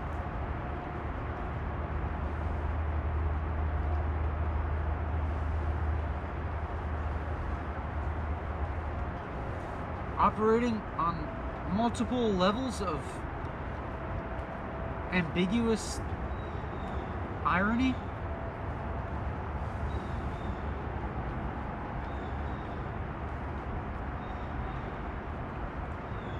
Am I being for real or am I joking?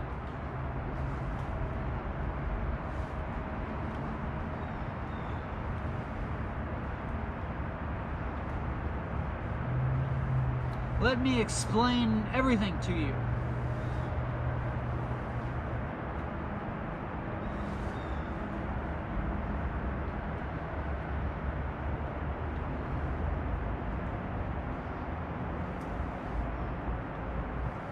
Boy, this feels good. sitting on a rock in the mist, stretching? Let me be your life coach. Here, what you need to do is go outside and find a big rock when it's misting, raining a gentle mist, and stretch.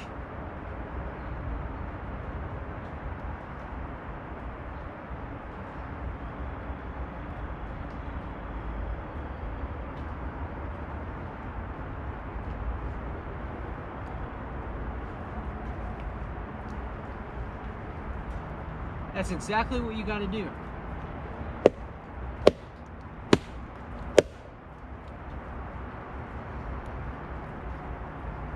I'm not ready to put that shoe on yet.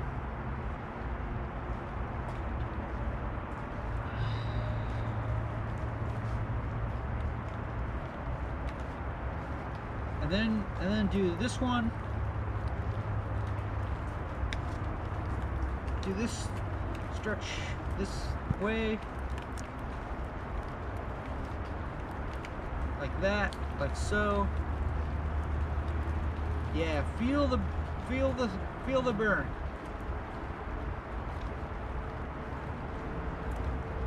And then hunch your shoulders forward and feel the stretch in your shoulder blades. Yeah, that's the ticket.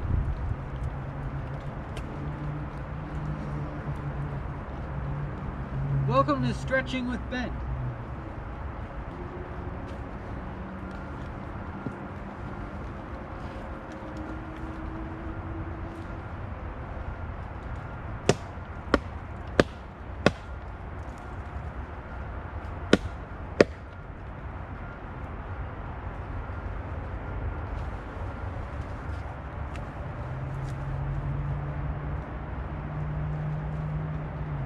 Do that one.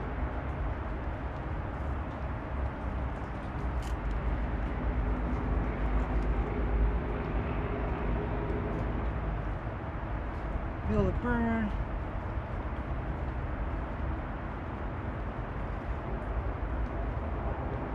I can't really touch my toes without bending my knees. That's my flexibility weak point. What's your flexibility weak point?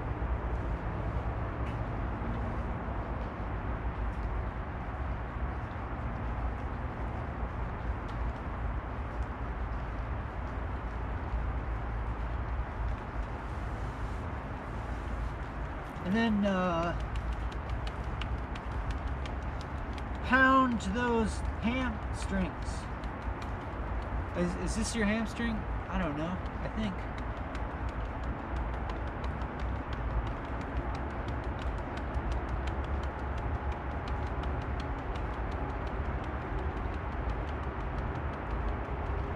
Work those quads. Punch your kneecaps. Just kidding.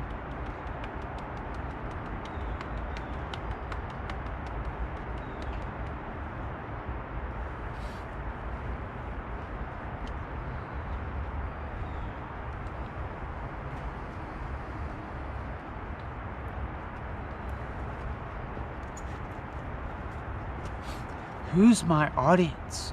Who's my audience?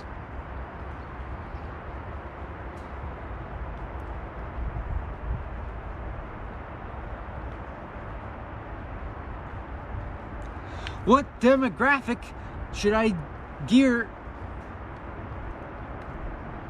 my language to? How sophisticated should I present myself as?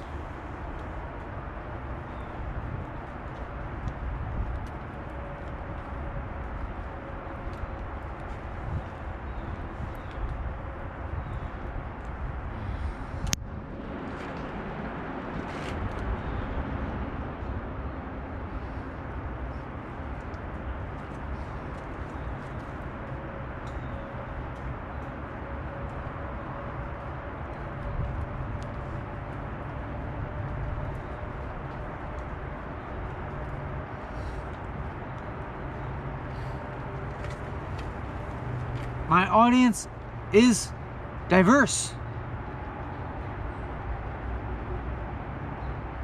Like you, and then the next person watching is a lot different from you.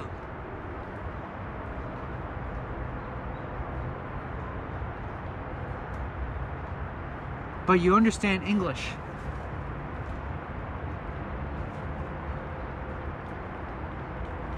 Well enough to understand that anyways.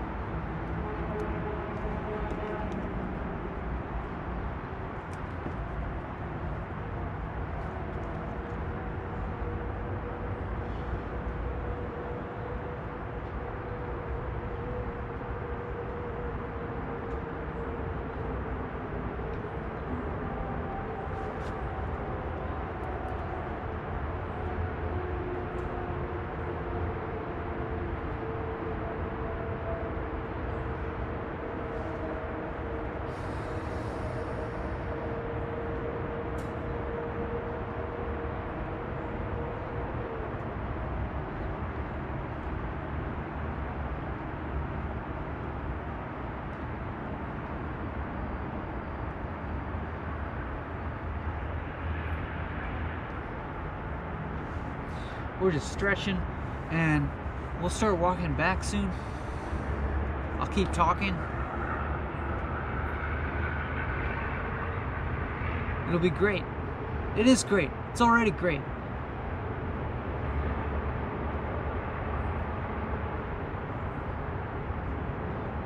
Think about how much insight we've gained already.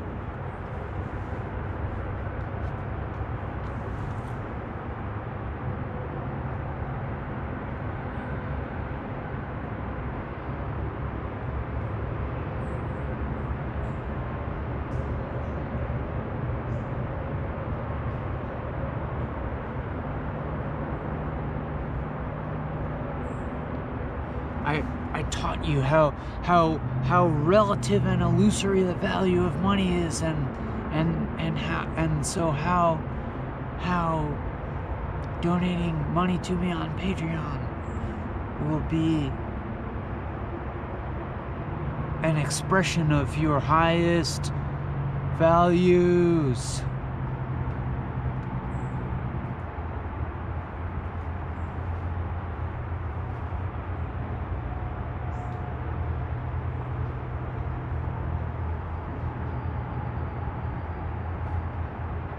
Your highest level of consciousness wants to donate money to me on Patreon.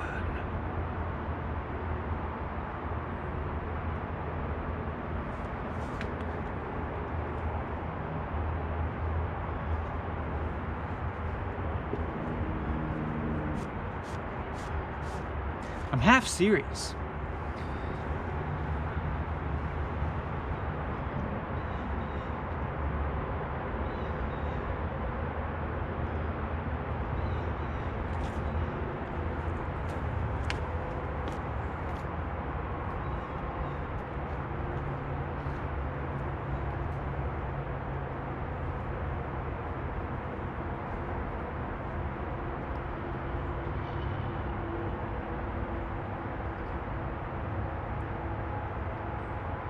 It's called rocking something.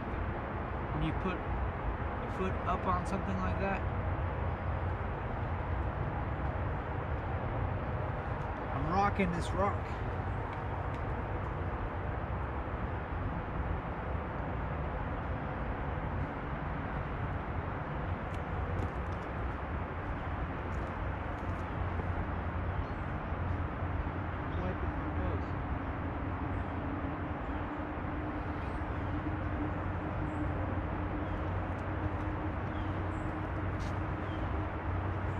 Maybe we'll shift back into a reverent tone.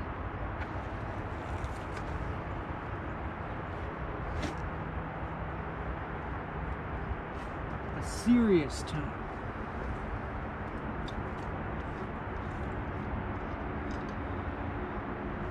And enough of this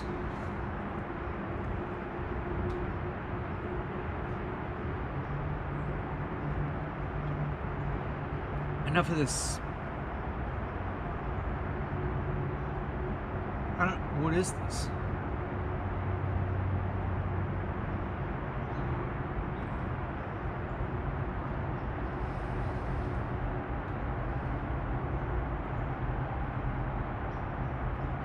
This flippant, but we're like lucidly flippant, and that's the only flippant to be in my estimation.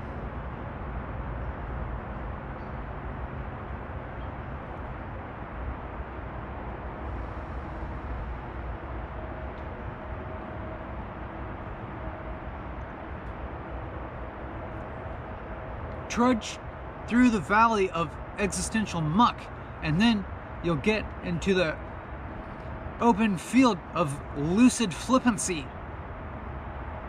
of flippant lucidity.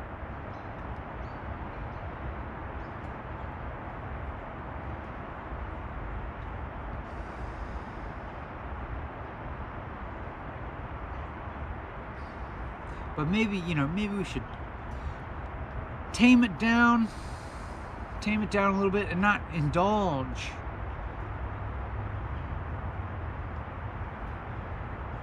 in such fun, not make light of things. The world's a serious place. There's serious shit happening. People are suffering. What are you doing to help?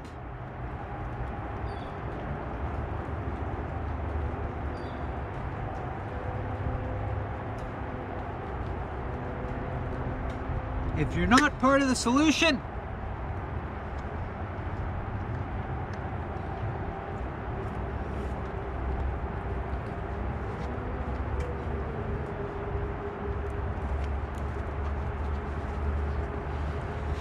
how serious am I?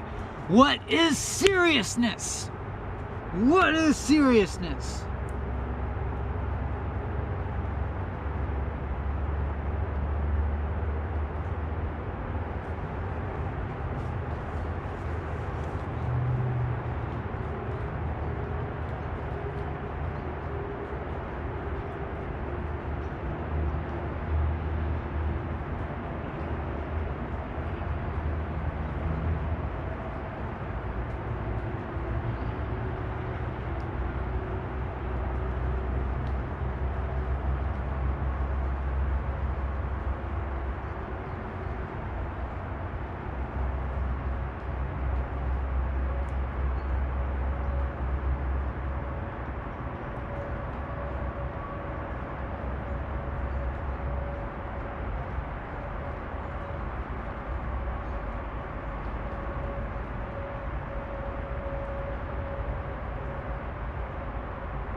Okay, let's keep walking.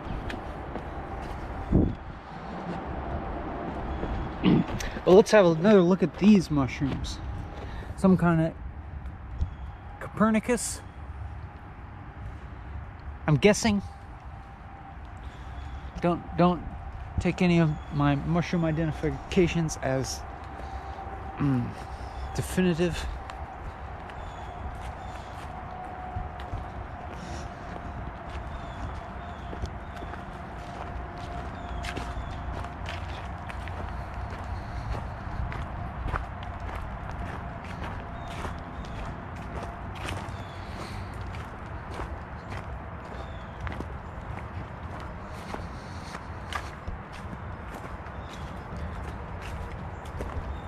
The pawpaw leaves are beautifully mottled.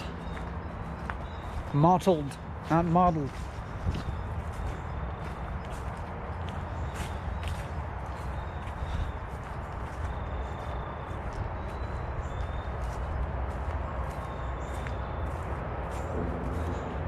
Am I hyperactive or am I super calm? You don't know. Am I serious and focused?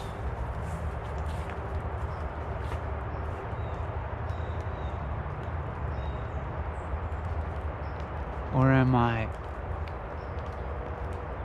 scattered and willy-nilly?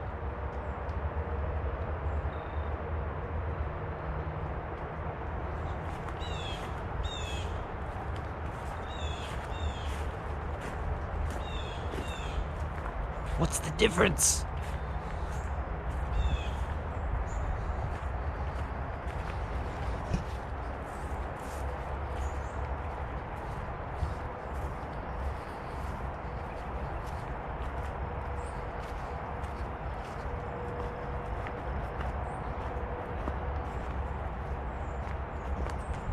The silences, are they pregnant?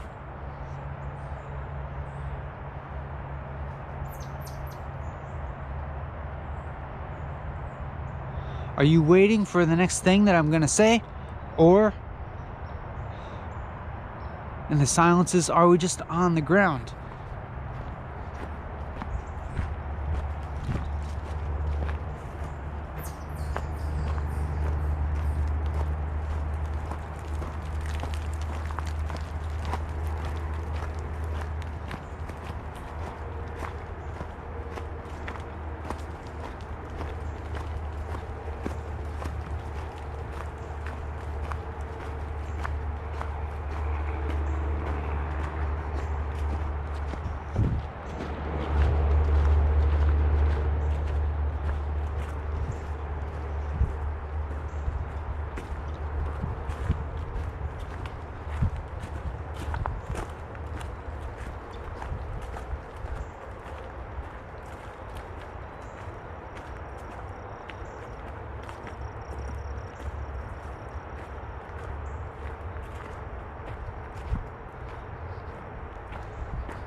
Way over on that hillside making a tree move because it's eating the tree.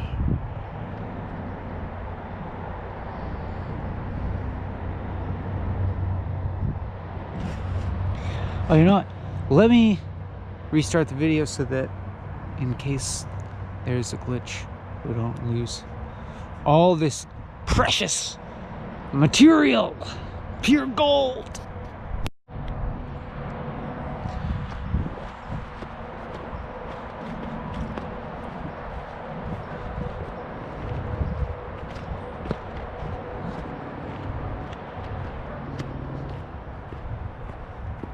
And we're back.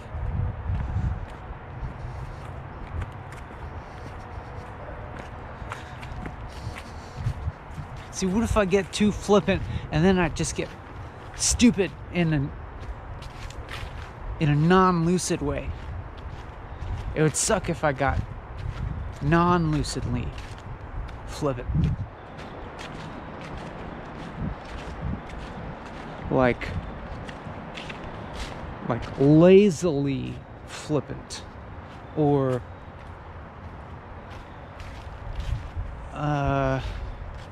unself-consciously flippant. Chip.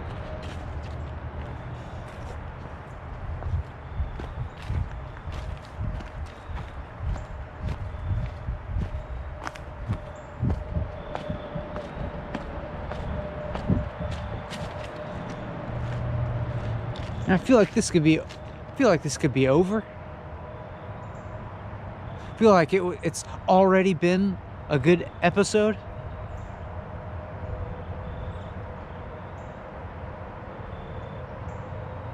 But, you know, that's not what we do here.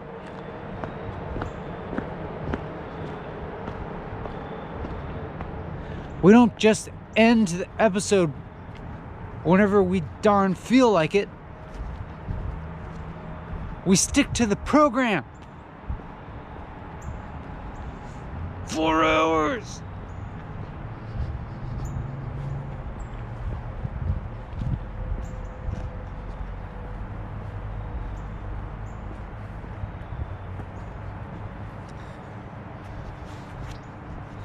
This is where I introduce my musical guest.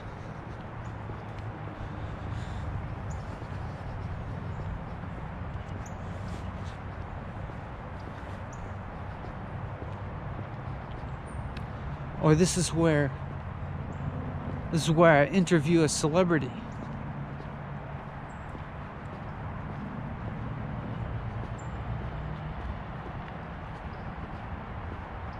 I mean another celebrity aside from myself, of course.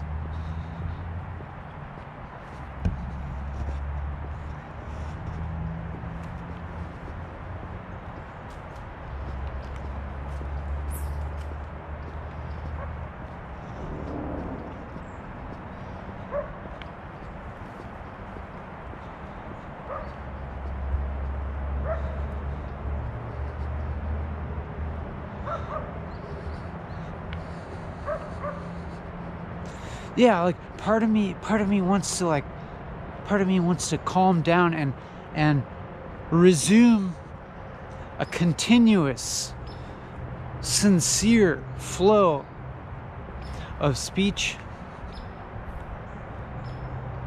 But then this other part of me is like,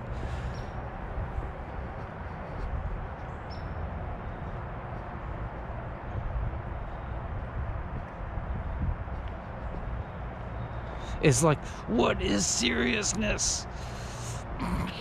What could you possibly be serious about? Ugh.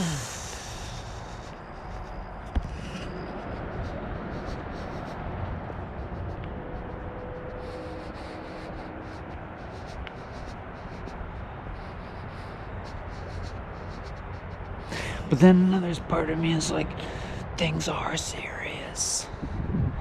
Look at these crazy looking trees with the vines going up, the poison ivy vines going up.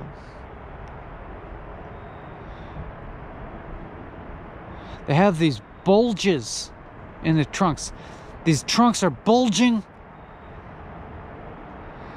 They look like they're bursting at the seams, and then they got these kind of wicked looking hairy vines stuck to him like a long ass centipede.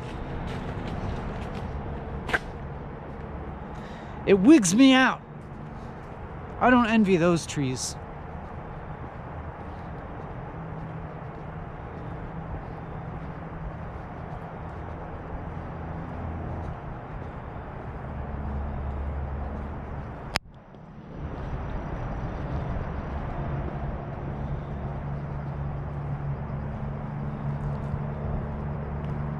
What the hell? What the?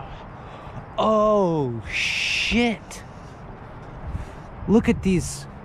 Look at these spotted lanternflies just attacking this tree. It looks like they're like poking holes in this thing and like this tree sap is leaking out. This is horrifying. They're killing this tree. What the fuck? This one is like squirting shit out of its body. This is horrifying. These bugs are fucking sinister and creepy looking, and they kill trees.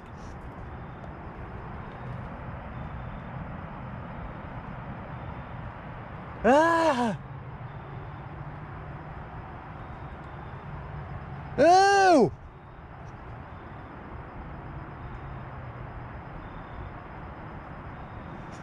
Ah! Ah! Ah! Ah! Ah! Ew! Ew! Ah! Whoa! And they jump like grasshoppers. Ah! It's pooping. It's like squirting stuff out of his ass. Ew! Oh,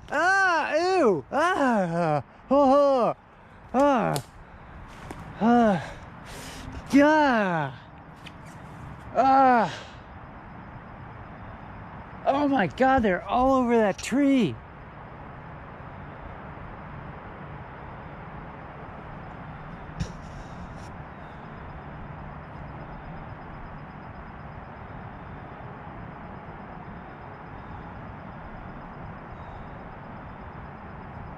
I took a bike ride the other day on this trail, and I'd regularly see those things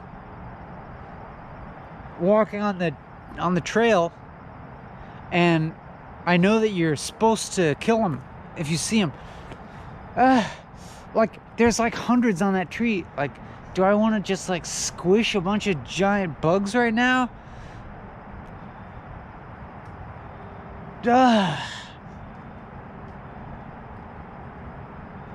I wouldn't even be able to reach most of them. It feels futile to try and save that tree. But I was biking, you know, I'm like, I know you're supposed to kill these flies, these spotted lanternflies. But then at the same time, I'm like, killing one of them feels like a drop in the ocean. So I just made a game of trying to run over them with my bike. So if I hit them, they'd die, and if I missed them, they'd live.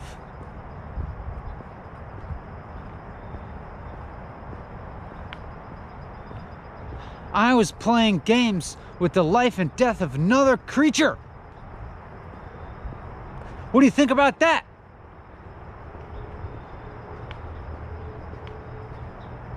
They kill trees. But, you know, they're animals. Trees are plants. Animals occupy a higher slot on our hierarchy of consciousness.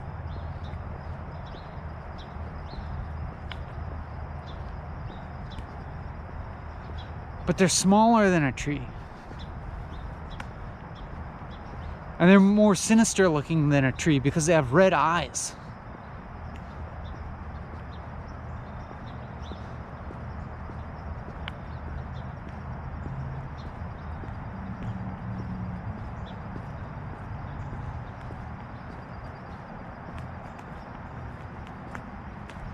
What if they were really cute? Like then, how would our relationship be to them? Like what if they were furry?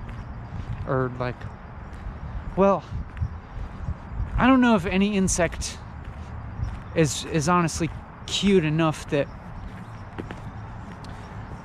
we wouldn't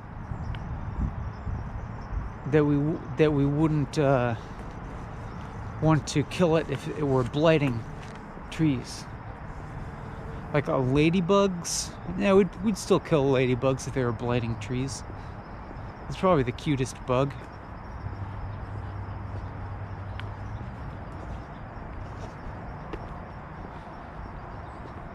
But what if there are mammals? Then you have a harder time killing a mammal. But mammals are harder to kill anyways.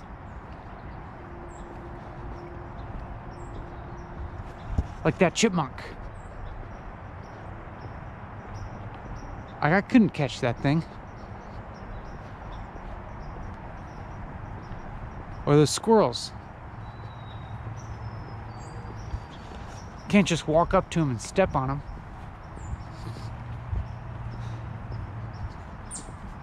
You gotta be divisive and crafty if you want to kill one of those things.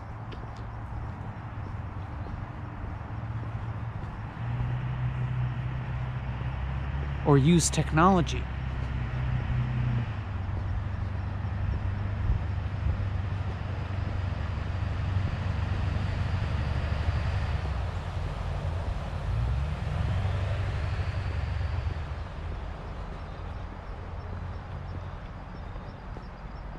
I don't know, some people kill mammals that are pests.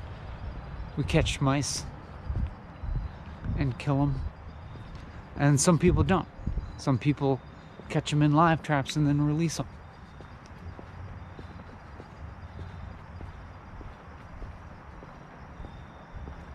But I don't know of anybody who like catches roaches in a live trap and then releases them.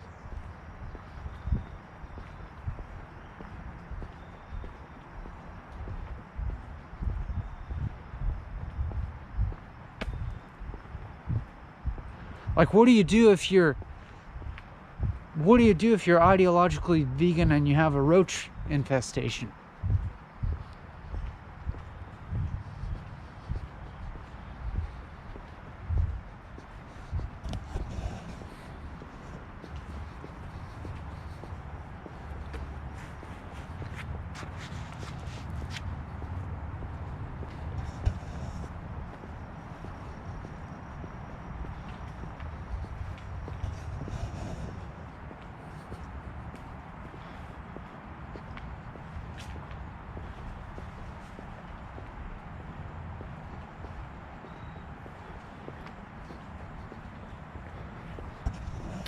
Strange topics that we've veered off onto all of a sudden. Huh.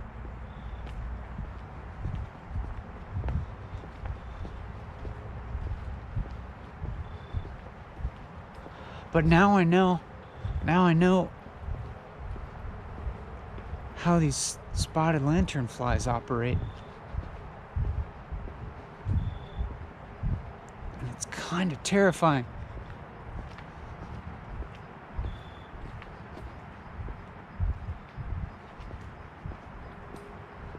What's to be done?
So I don't know if I would say I'm not sure if I feel the same groundlessness I was talking about earlier. But I feel light, of course, as is probably apparent. I feel lighthearted.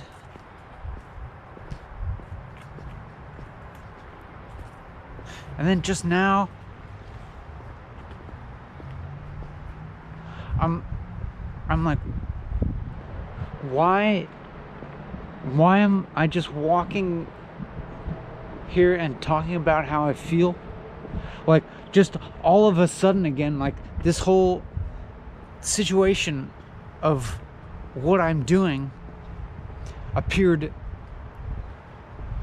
afresh to me, anew to me. What? Afresh, anew? Are those words?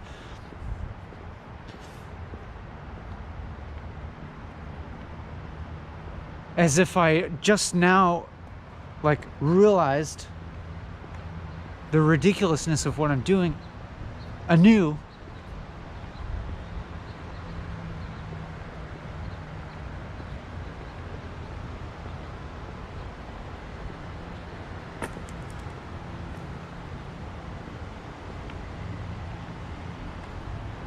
Or as if I just noticed what I was doing.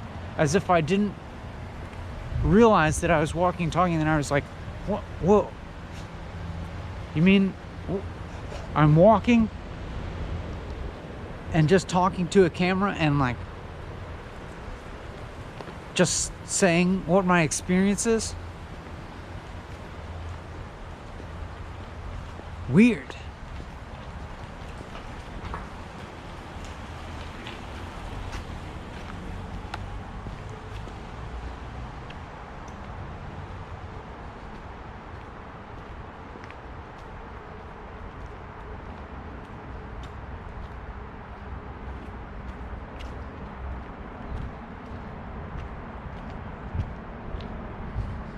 But I feel confident that today won't feel like a wasted day.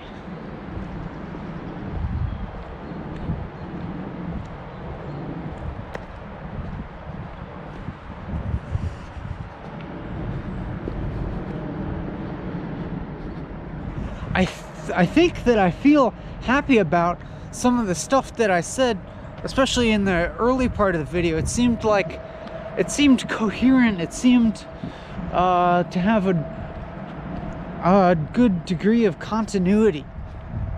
It seemed, my memory of it seems like it was clear thinking with some explanatory power. And then there was this middle part. Chipmunk. Where do you go? Under there?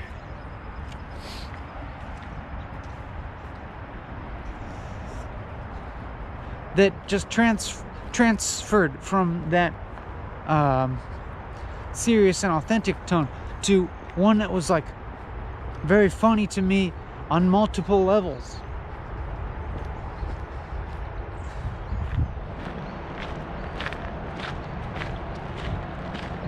Because I felt like my own seriousness became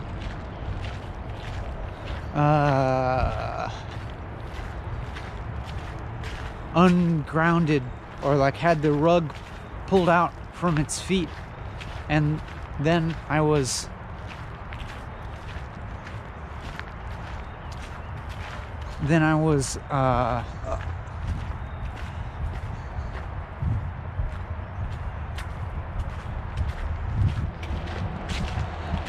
adrift in a sea of hilarity.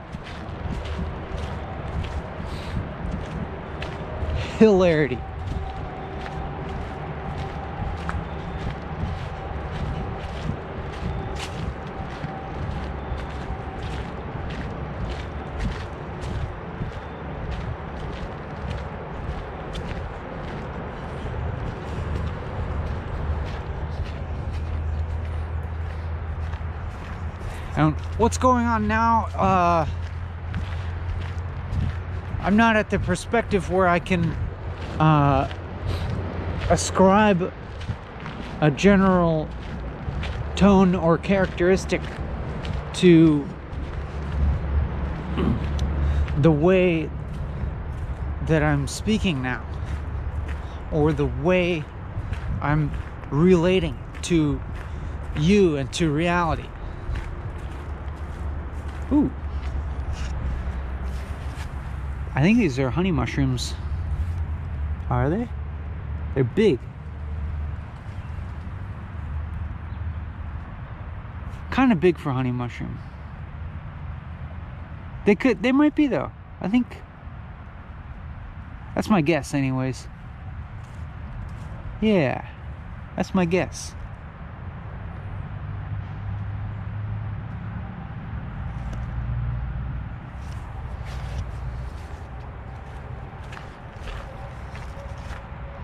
There's a bunch of them.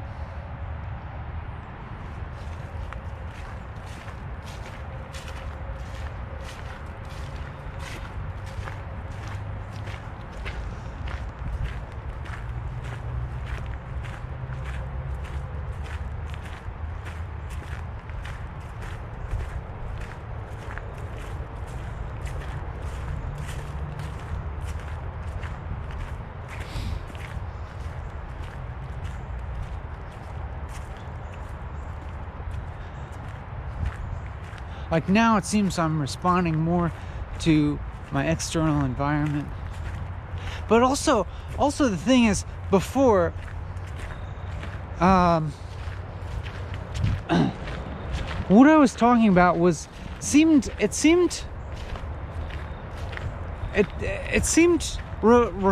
like, well, it was self-reflexive in a sense, but in a kind of broader sense, where I was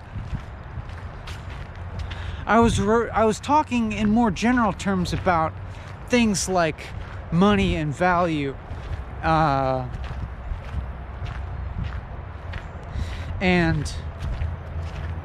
just reflecting that a little bit on my own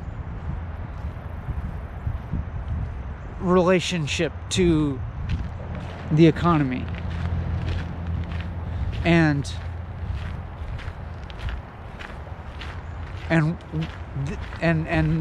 this YouTube channel's relationship to the economy.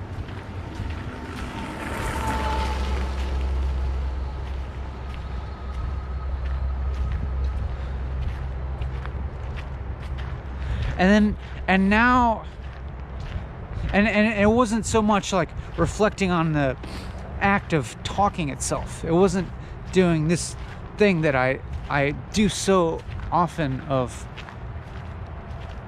reflecting on the thing that I just said, or some aspect of the thing that I just said, like reflecting on the way that I said it, or I don't know. Look, there's a little perfectly made house in there. I could be your house. That's like the living room. There's the bedroom.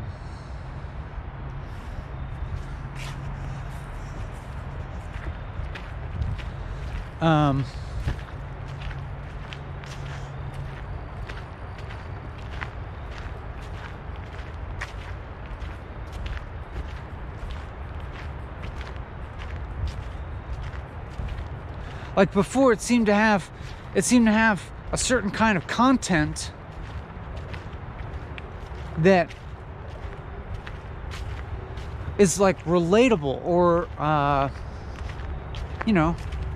relevant to you. And now I find myself just talking so much about this episode of Walking and Talking that I'm like even kind of wanting to get out of that a little bit, but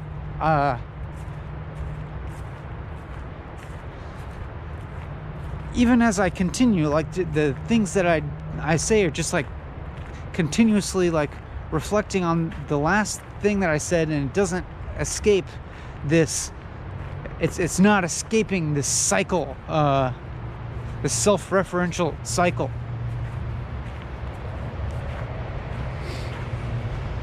And I wonder if it might start to feel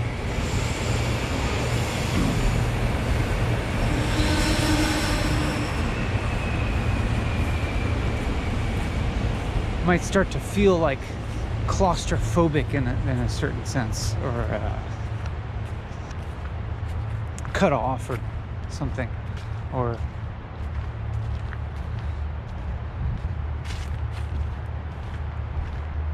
stuck in a certain way, but it's still moving. we're still moving along. We're just like what we're talking about now, though, is like is much more devoid of actual content.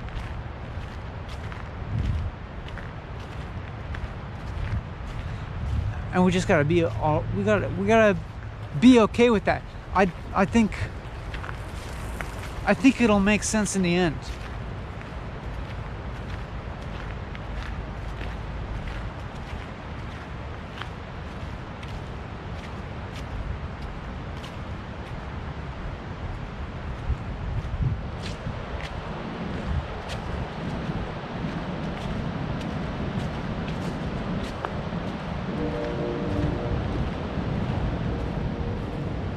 You gotta be brave and not try to run away in times in your life when meaning collapses.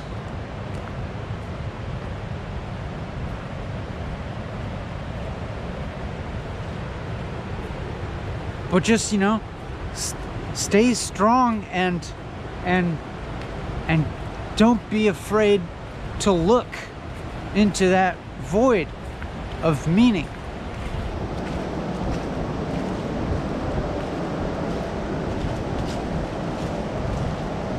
To like realize, there's times when things were really meaningful and they seemed solid and like that you could hold on to, and then sometimes they disappear, they go away, or they reveal themselves to be not dependable or not reliable or not actually meaningful or real or true.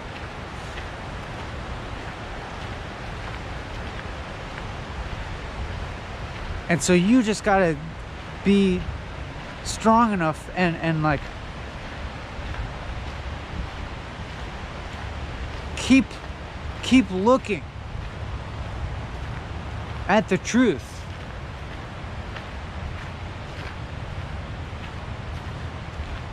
And know that those things were never really solid in the first place.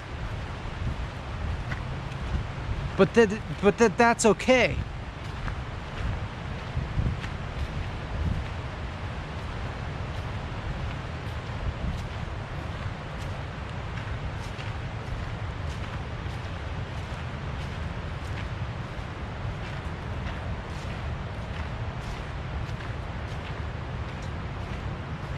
And even parts of yourself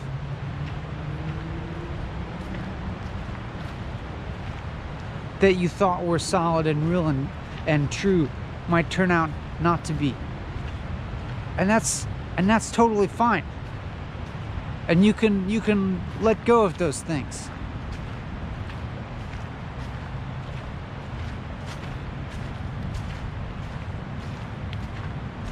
Because like what is real about you can't be hurt by anything.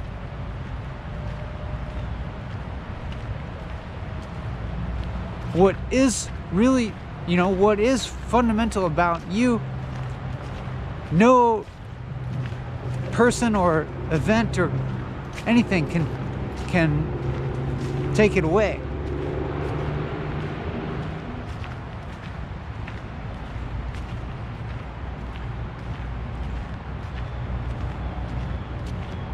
And I'll venture to say not even death.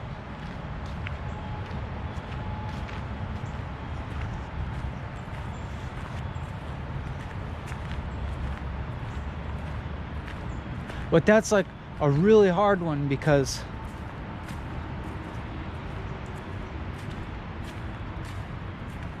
when you ask yourself what persists after I die, what is here now that persists after I die?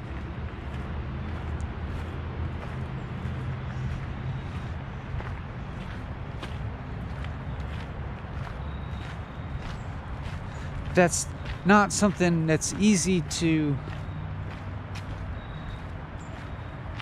say with words.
We still have a lot of time left. I'm like, geographically, I'm towards a sort of returning point where I'm often walking back this way and it's like almost the end. But at this time, somehow I've ended up here a little bit earlier in the video. So can just take my time.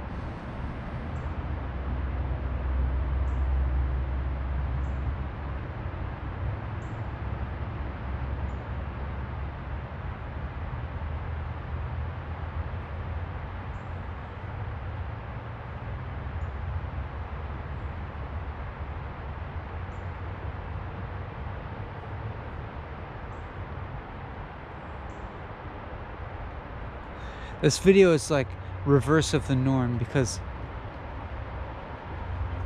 in some respect, because now I'm like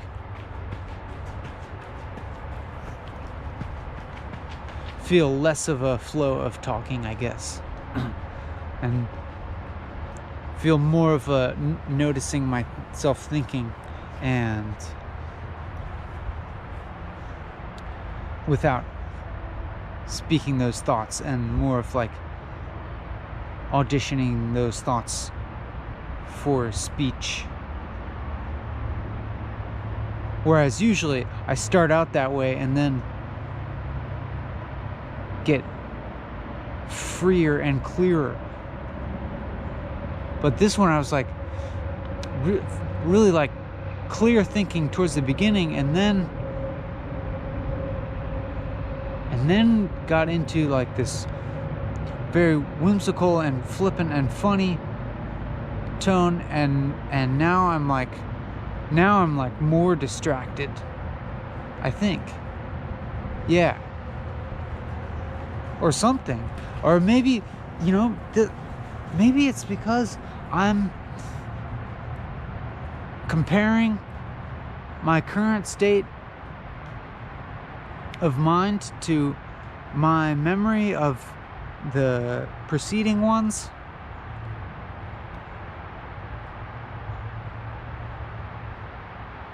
Maybe I'm clinging on. Spotted lanternfly! Die! It's over there. I'm not gonna kill it.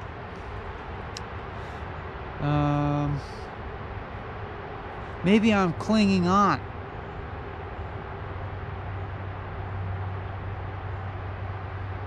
to some sort of persona, to some sort of way of presenting this episode, to a way of talking.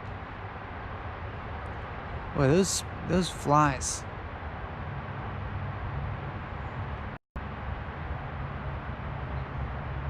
Is it just my knowledge about that the flies kill trees that is coloring the way that I see them as looking sinister?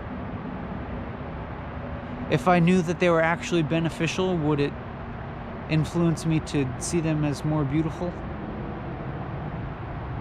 I mean, they are red and gray and have spots. I don't know if you can see that one, but it's like crawling up this poor sycamore tree. Are you gonna attack this tree?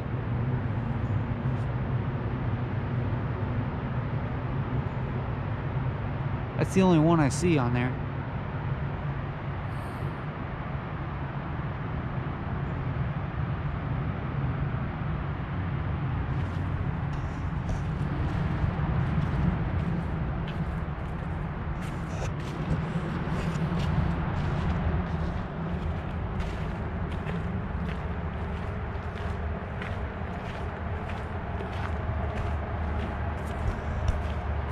And that they're like invasive, you know, like I've only seen them this year.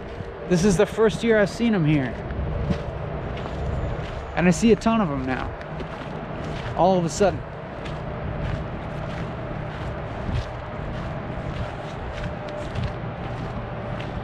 Like they're foreign intruders here to kill our trees.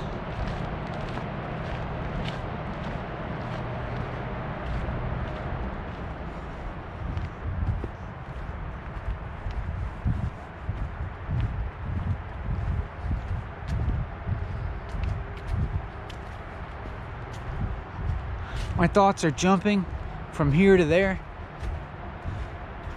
with rapidity, and I'm not sure whether to just indulge that and let that go and state my rapidly shifting thoughts, or if I need to make an effort to maintain some more continuity.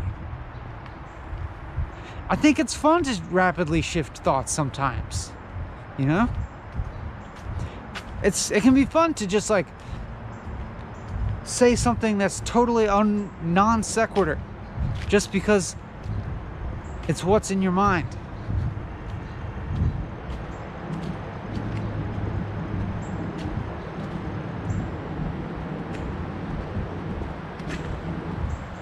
Like who's my audience? Who should I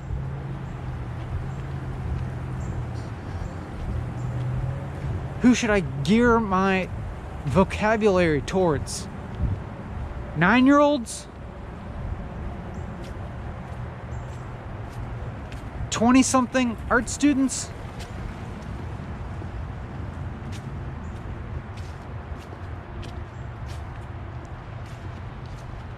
Champagne liberals?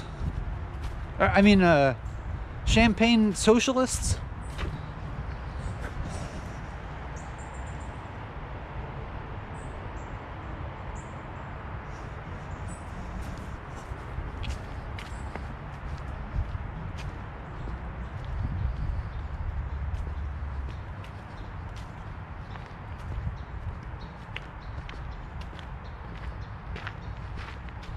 Gamers?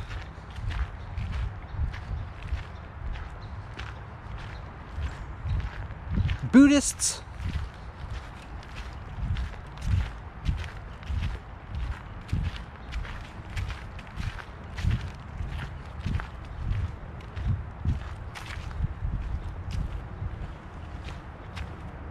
Philosophers?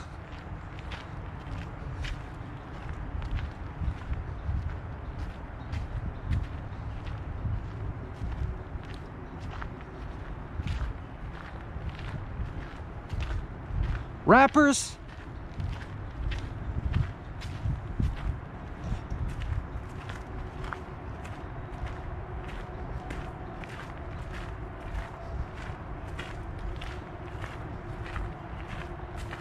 AIs 100 years from now?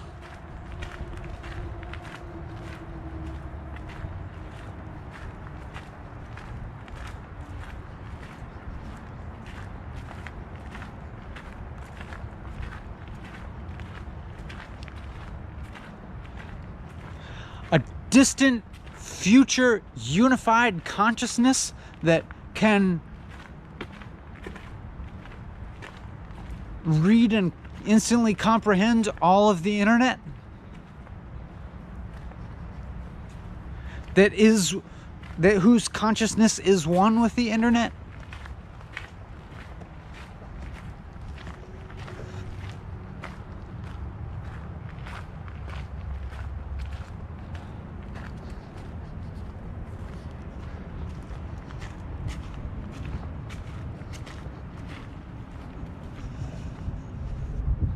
some hyper intelligent future being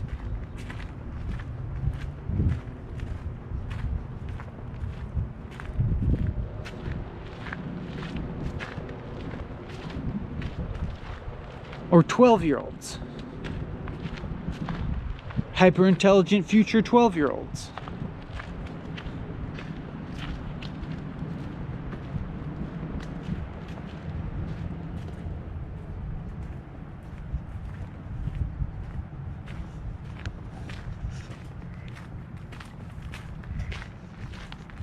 Who have like who have hyper sophisticated dick jokes.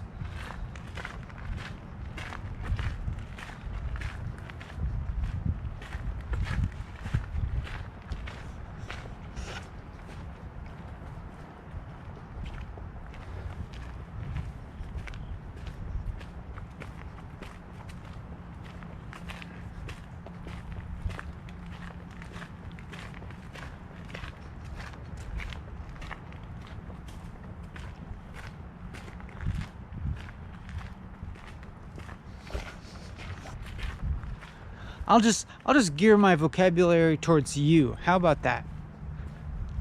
To you specifically. You are who I'm talking to. And you understand me perfectly clearly. You know what's going on here.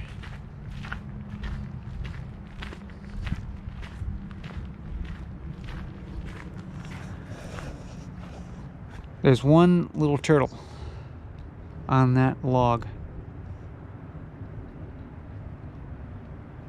Huh. Oh, there's a few more.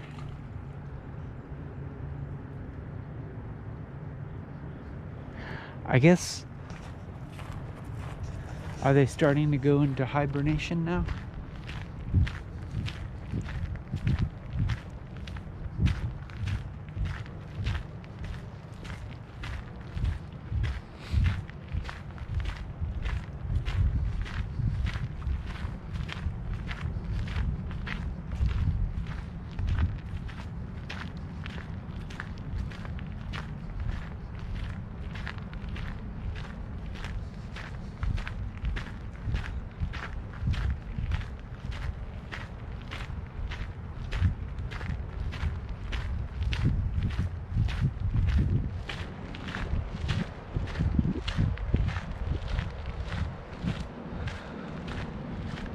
What do you identify as?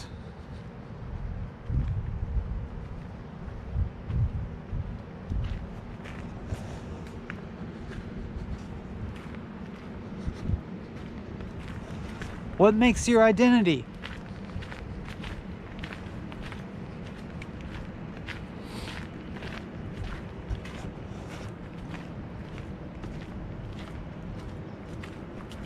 What would you say if I asked you what you do?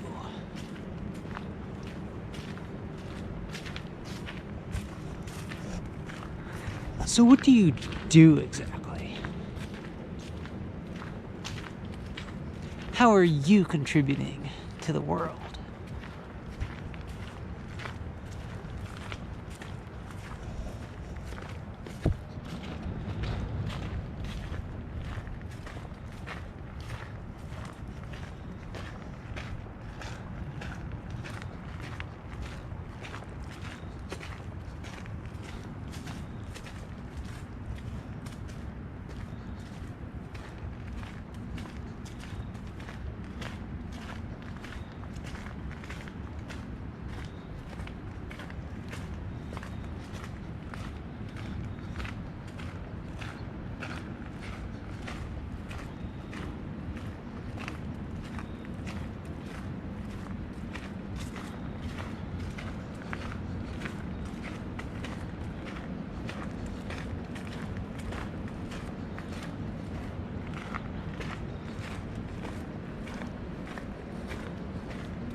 I wonder if you can eat spotted lanternflies. If you could like fry them up. Or grind them into a paste. A dip.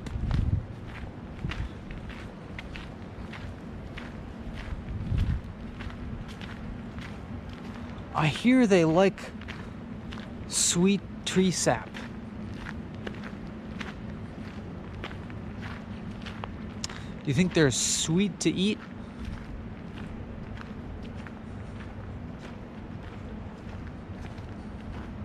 Probably not.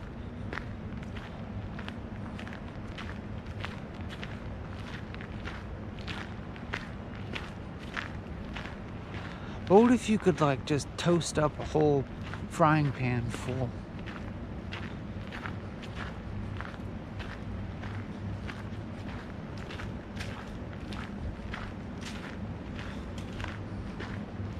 It probably tastes not dissimilar to crickets or grasshoppers.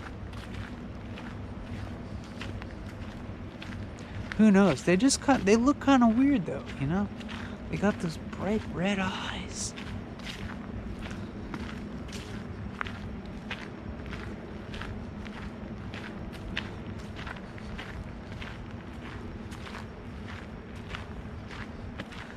Does anything eat them? Who knows? Maybe this is material that's not suited for walking and talking. I'm sure all this information exists elsewhere on the internet.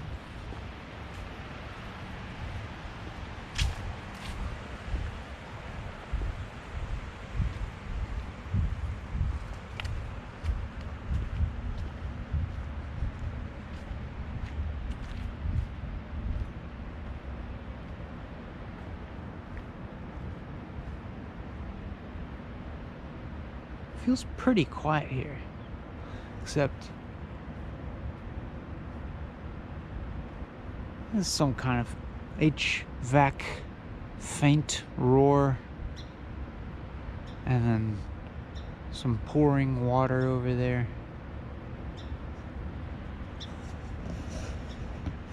And a sparrow. And a cyclist.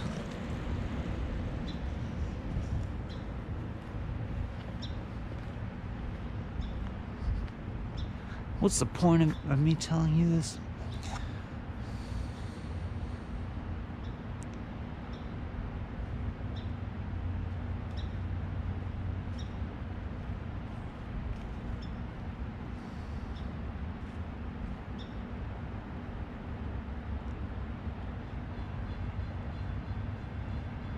I just spent a little too much time around academic music types who seem to think it's a revelation to listen to an air conditioner.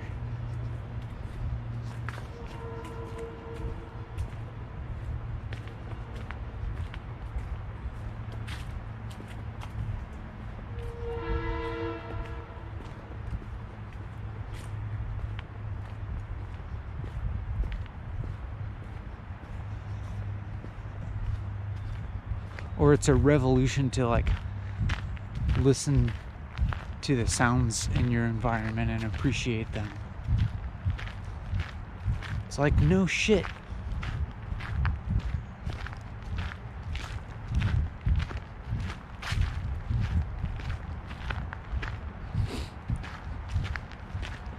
But that's only if you're, that's only if you have the luxury of not being surrounded by harsh sonic environment all day. Like my friend said, if you're like working construction or something, you're hearing harsh noise all fucking day, and then you don't need some fucking music academic to like show you the virtue of listening to dissonant, harsh, abrasive noise. How it's like gonna open up your world.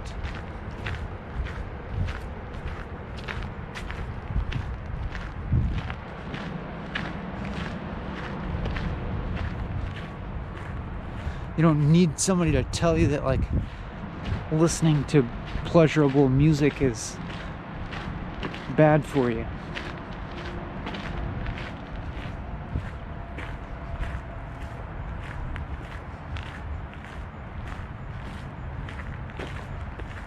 I don't know, maybe it is depending on your situation.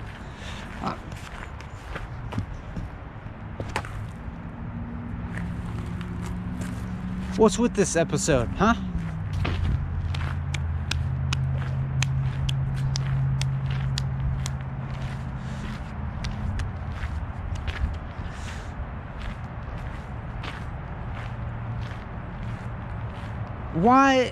Why has the content and the tone of my talking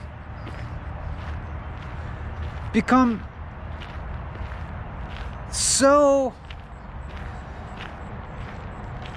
inconsequential?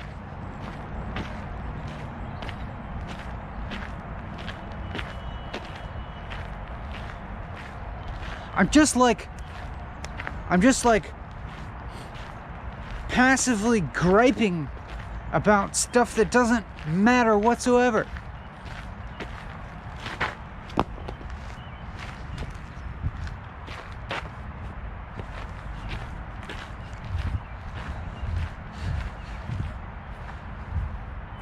Snap out of it.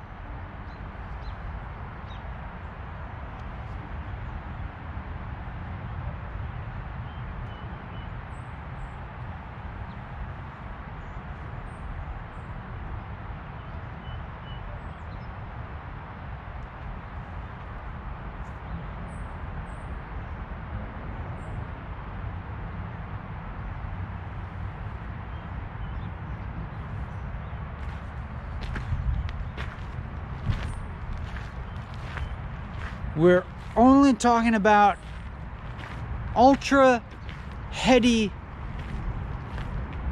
profound topics. And we're talking about them in an ultra heady and profound way.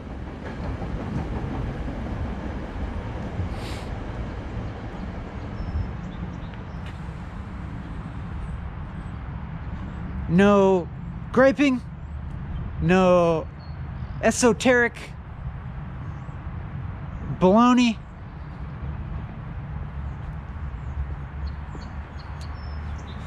Purely universal truths.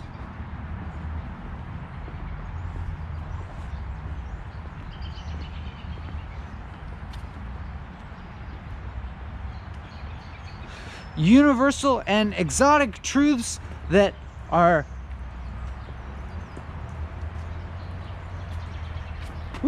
praying mantis.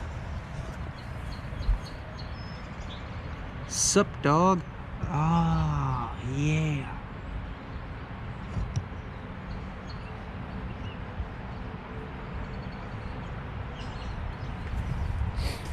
Praying mantises with the, we have some kind of like association with praying mantises.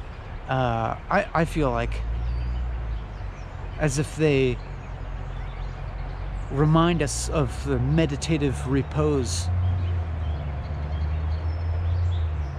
or like martial arts, like as if, I don't know, maybe that's just this like cultural association that I have.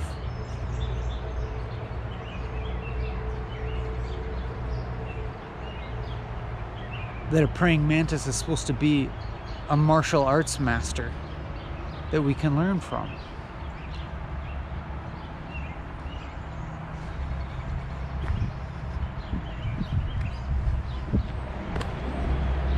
Therefore, for us, effectively, a symbol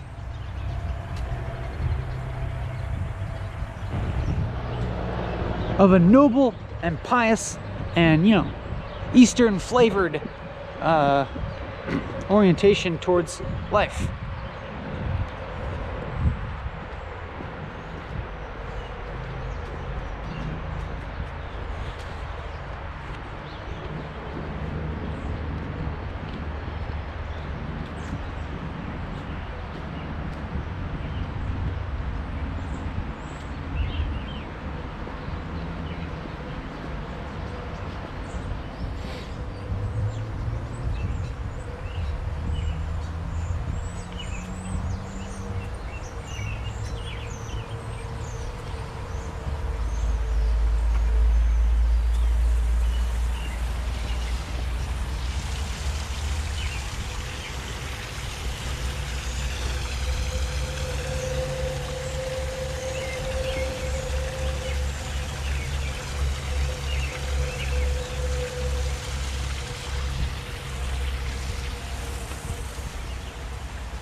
I almost feel bad for enjoying this so much.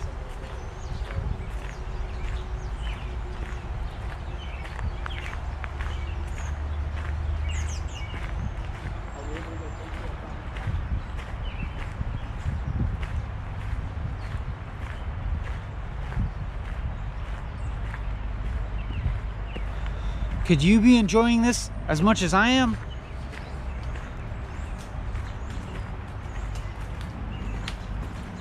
Ooh, acorns falling.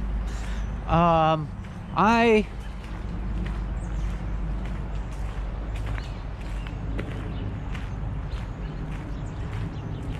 am going to rest under some sort of assumption that this is at least contributing to some positive feelings in you, that you feel better at the moment than you would if you weren't watching, walking, and talking.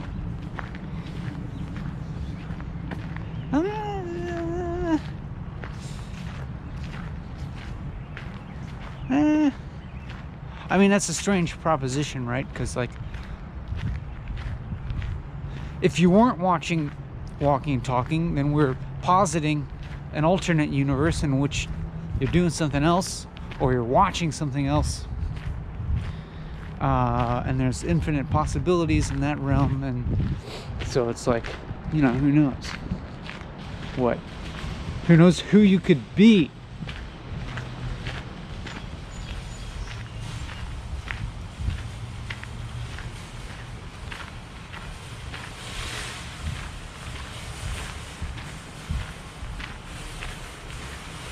Who knows if the sum total happiness in the universe can be increased or decreased? Who knows?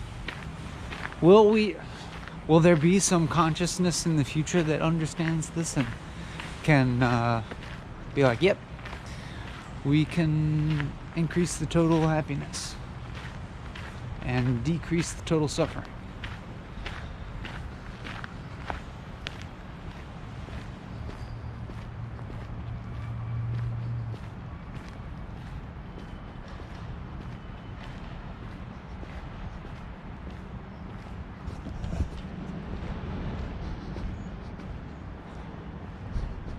Some pretty fowlers.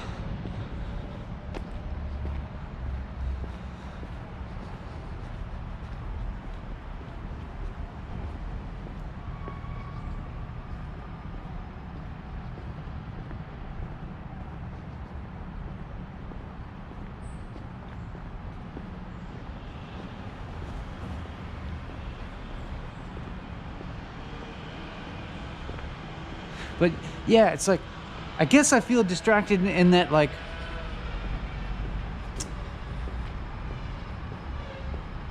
in these gaps now, when I go to start talking, I'm like, what was I talking about? Like, what would be the thing to say that provides the right balance of between continuity and development?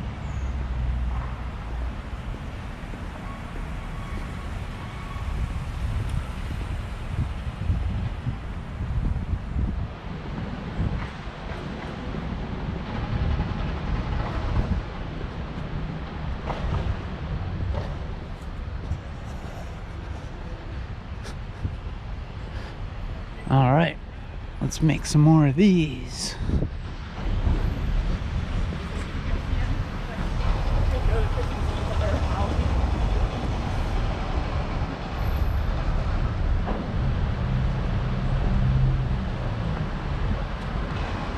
I live a weird life. Ooh.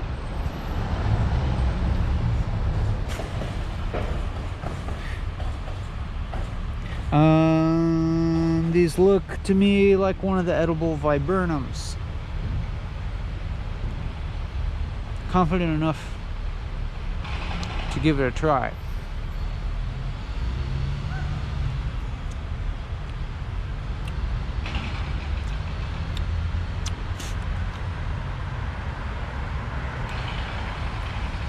That's alright.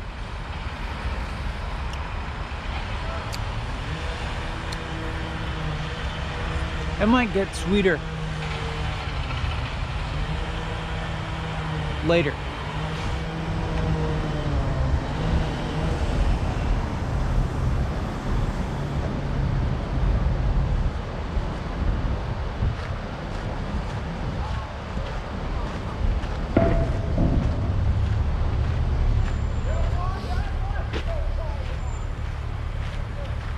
Listen to the sounds of the city. Isn't it mind expanding?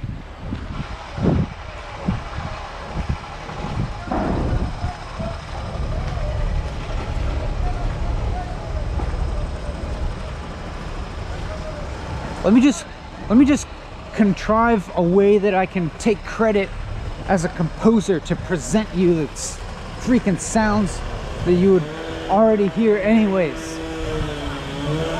So you can refer to me as some kind of genius composer. Avant-garde. Paradigm shifting.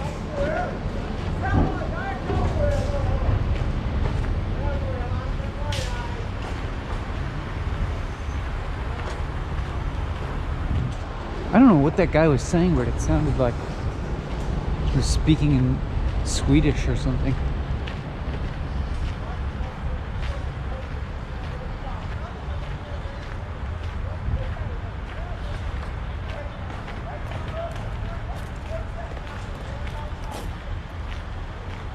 Seriously, like the lilt of what they're saying sounds Scandinavian to me, but I'm probably, they don't look Scandinavian. Snap out of it. Focus. Focus on the profound.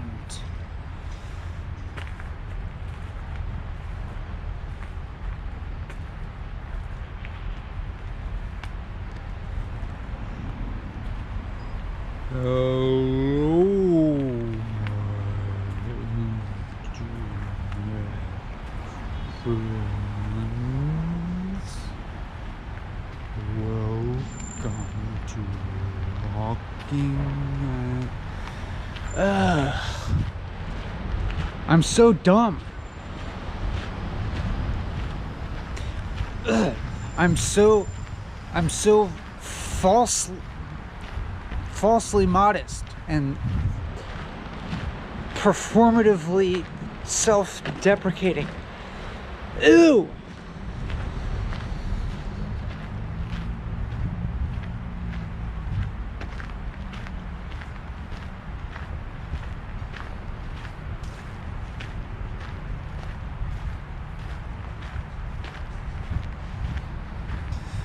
I've lost my gravitas and I can't find it again. Where are you, gravitas?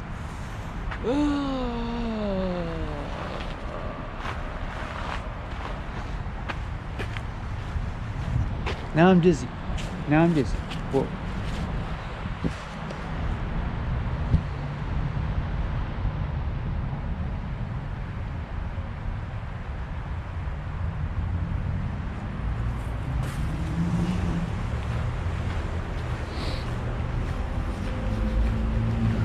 Ooh. I like this image.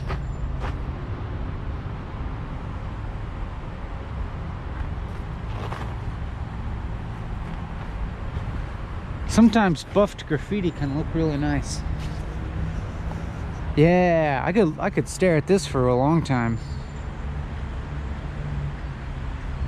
You wanna? You and me? We'll just look at this little composition for a while. Painting. It's a painting.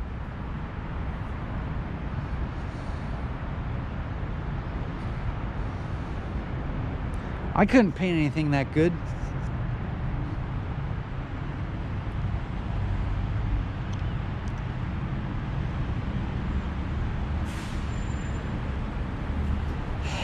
Hell yeah.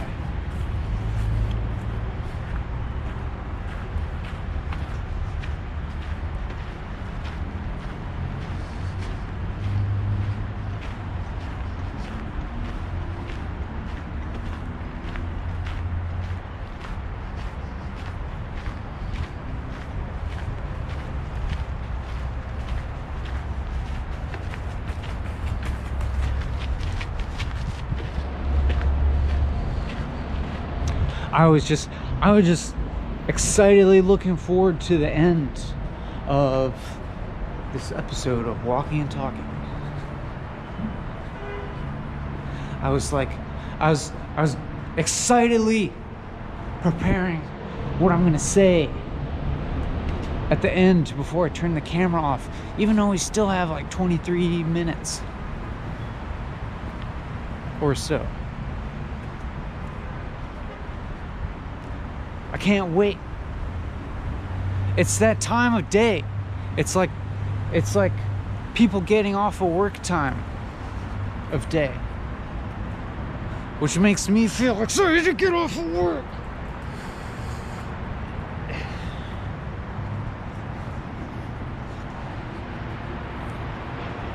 One of those days where you start to get a little giddy at the end of your shift.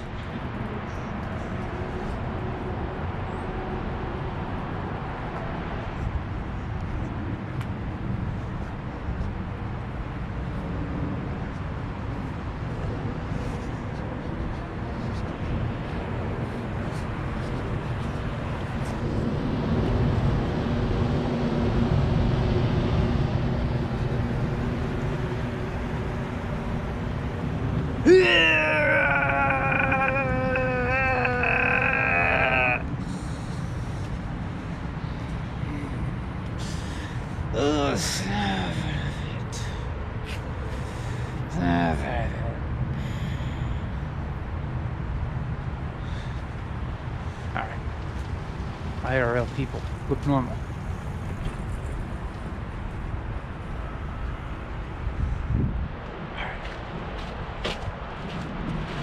Some art. That's on purpose art. That's on purpose art. That's not on purpose art. You be the judge.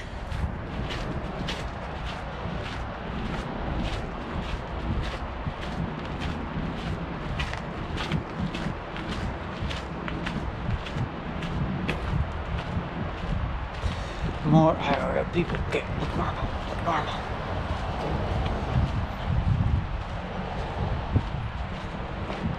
Just blend in. We're normal citizens. We're totally fit into society.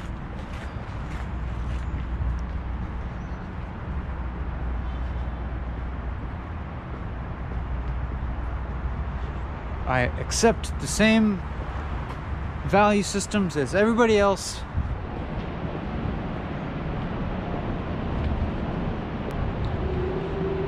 I hold as real the things that you hold as real. I respect the culture. I respect the traditions, the ways of creating meaning. We're totally normal here.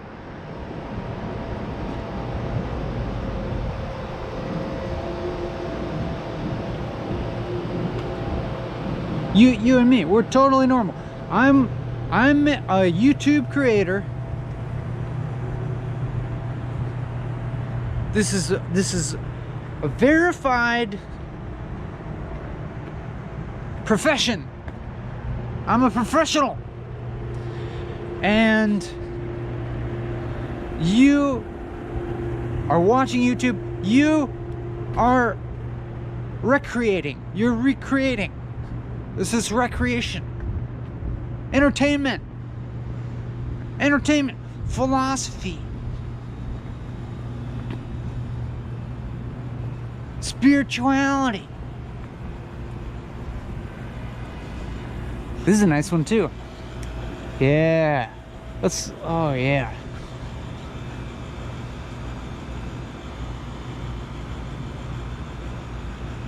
This is really nice. And with the air conditioner blowing,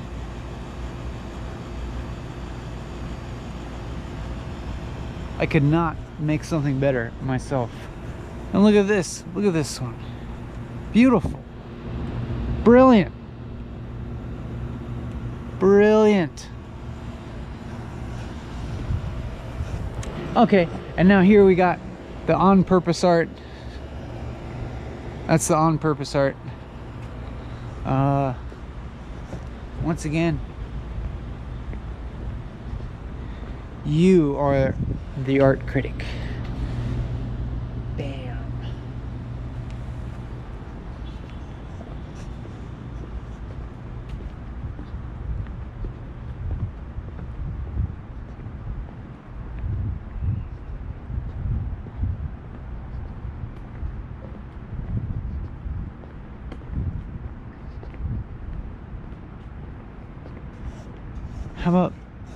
How about the aisle?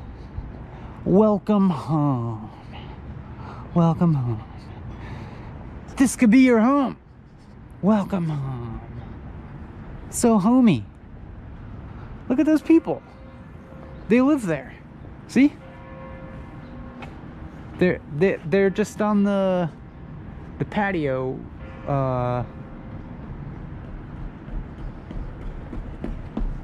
With the patio with the foliage behind it, wherever that is, and they're obviously friends. They're obviously a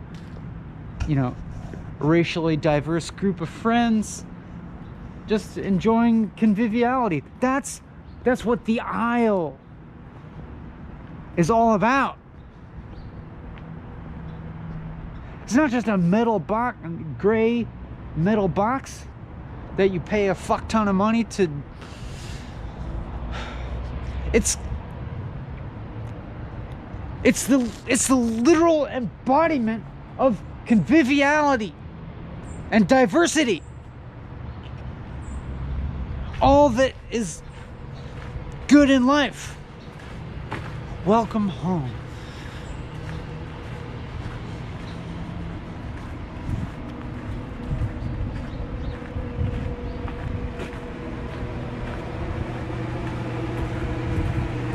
I'm so happy I could explode!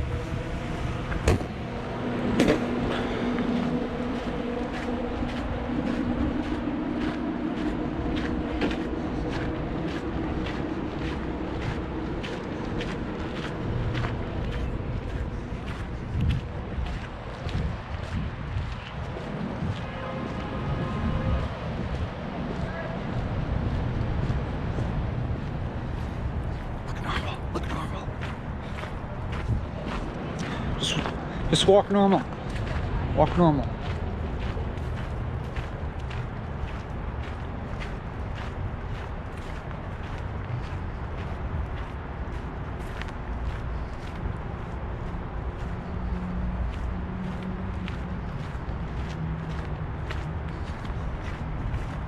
Just look normal at your computer. Watching the screen, just watch normal. Just like you're normally normally watching a video on your computer, your phone, or whatever.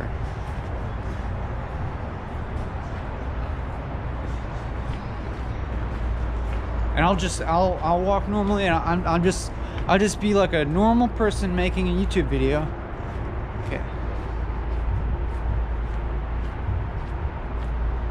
Okay, normal.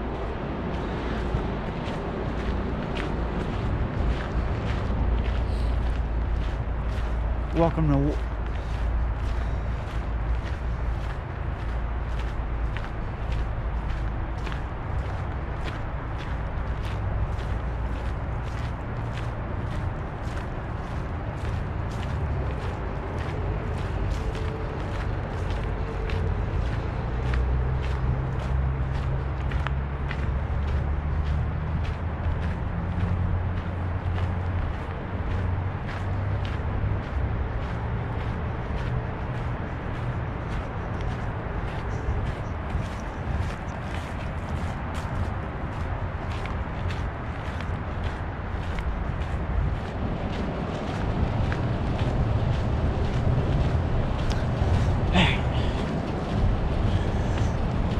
13 minutes left. We'll end on a positive tone.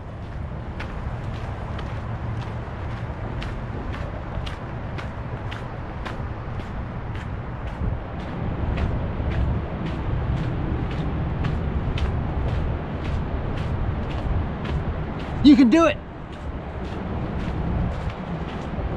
You have the strength within you. Practice self-compassion, forgiveness.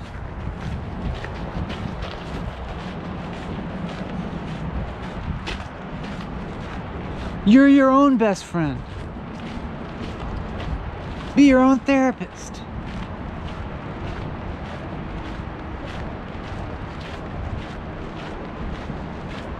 Go out there and make it happen.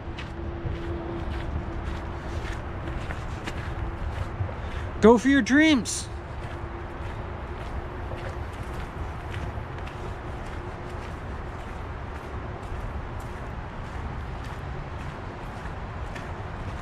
Be the change you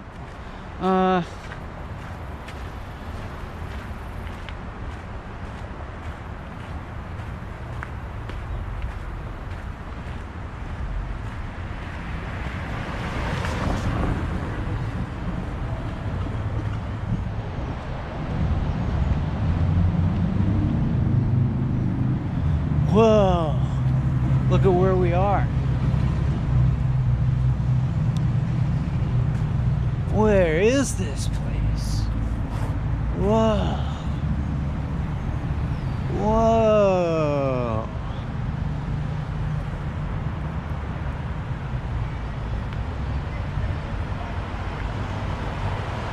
What is this wonderland of modernity?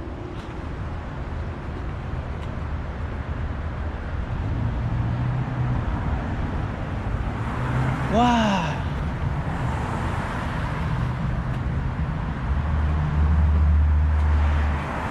There are sensual experiences to interact with my notions of identity every which way I look.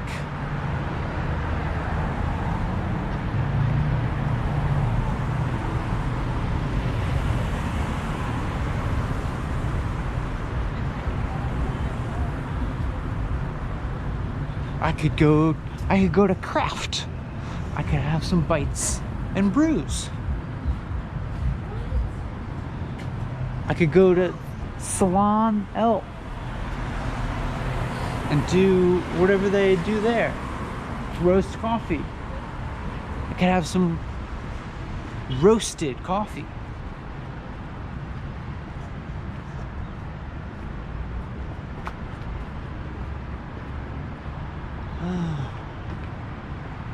Furniture.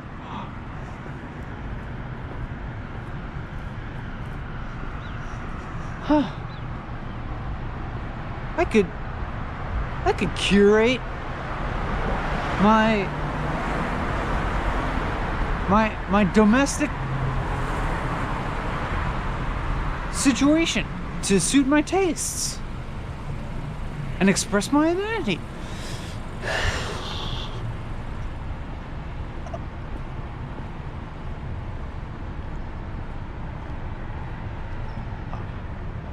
Or I could just, say fuck it and just get a slice of pizza and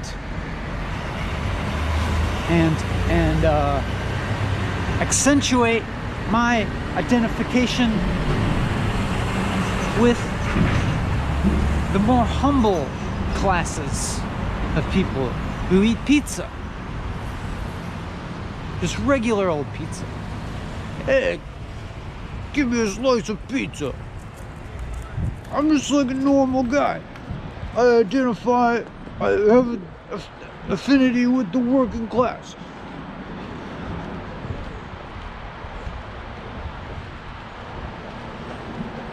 And then I could go to dwelling home and I could uncover my distinct sense of style. Ooh, like that? That's kind of my style, to be honest. That is kind of my style. Thanks, dwelling.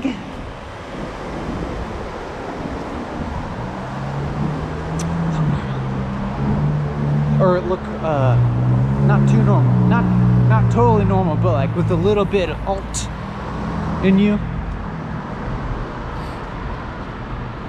If you look too normal, then you're like, psh, you're not.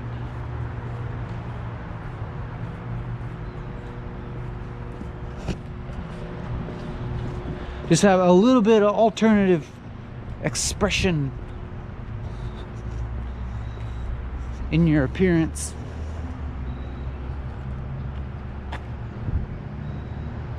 That's a nice whip.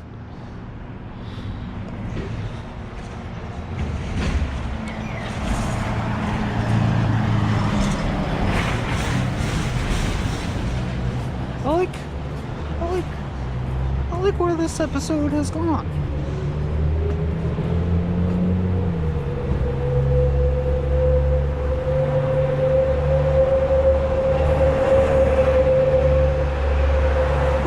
We've come a long way since the beginning of this episode.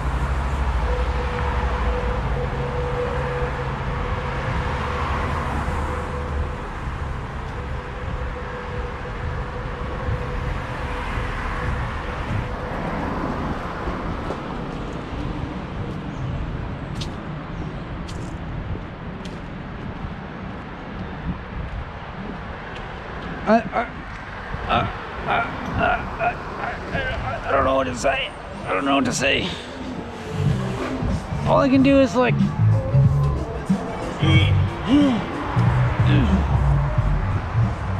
I'm just trying to push, squeeze some words out.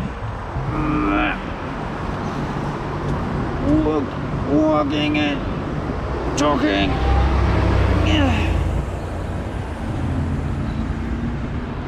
Squeeze out the spontaneity, profundity. But always stay vigilant against dumbness.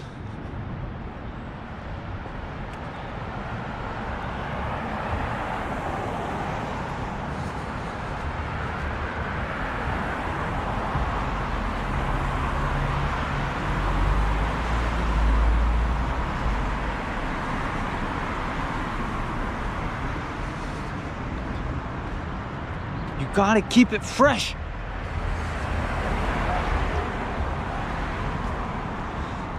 You gotta really bring it. If you're gonna occupy people's time, if people are gonna give you their attention, you gotta bring it. Bring the top-notch content.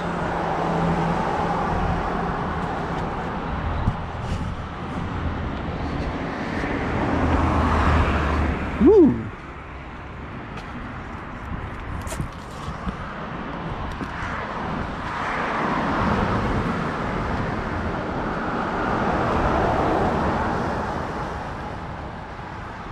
What's gonna happen to me?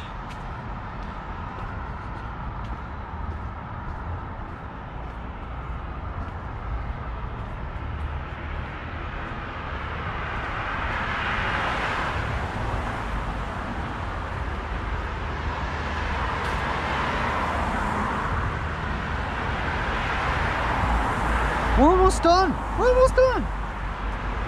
Aren't you excited? I am.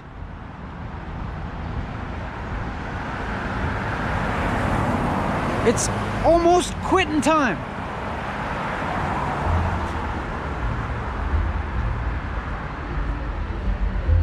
Hot damn.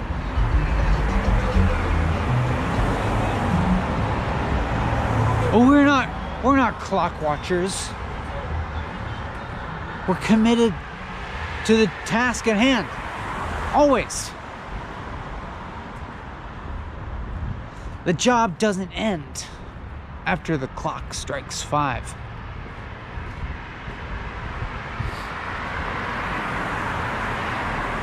Your job never doesn't end after you're off the clock.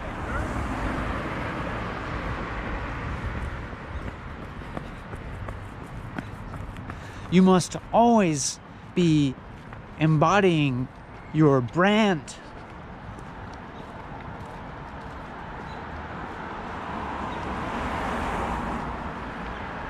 You must live your brand.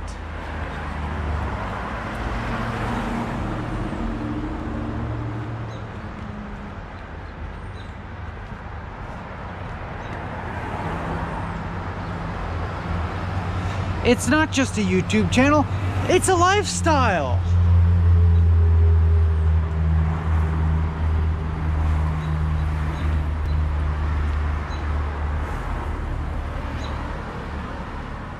I'm not just a YouTube personality.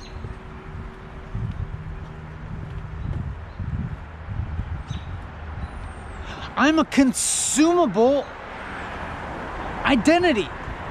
You could look at all you get from this video.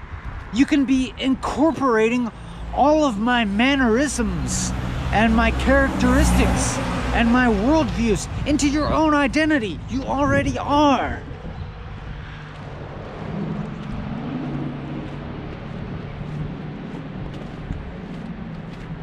And this is an identity that is robust, up to date, and immune, totally immune to the hazards of this modern world. Nobody can bring me down. You could be like me and be impervious to criticism while still being vulnerable and emotionally available and open to change constantly and constantly growing.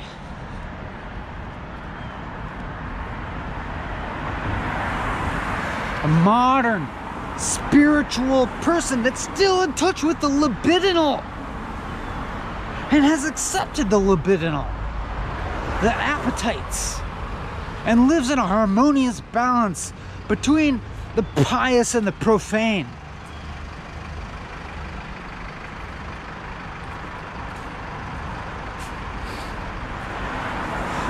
It's like you're rock solid, but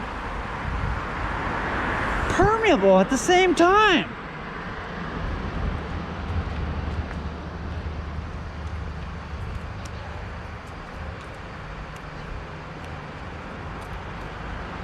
Serious, genuine, authentic, and self-deprecating and ironic.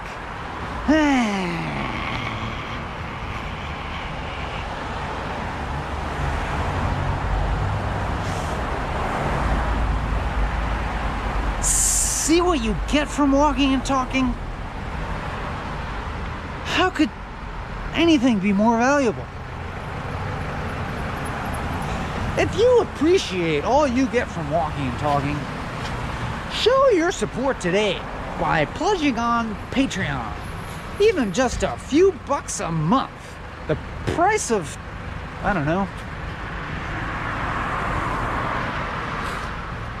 For less than the price of a fidget spinner a month, you could be supporting walking and talking and become part of the community.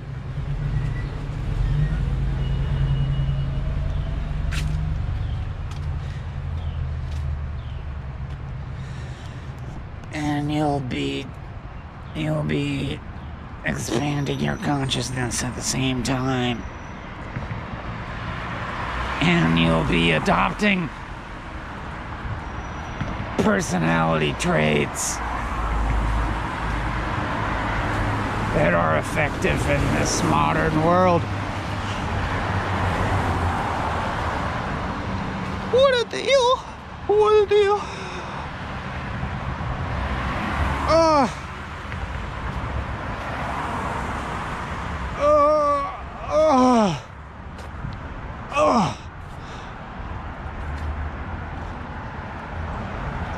I'm just overwhelmed with joy at the prospect.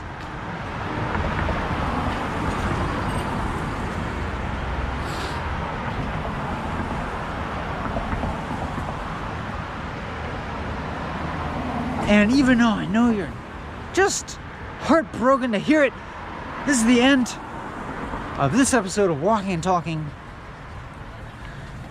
Join us at some other time in the future for another episode.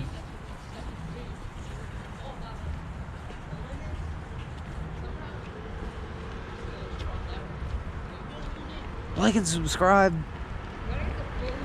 I guess. Every time you shoot it, it won't like. All right, let's end this mug. Bye.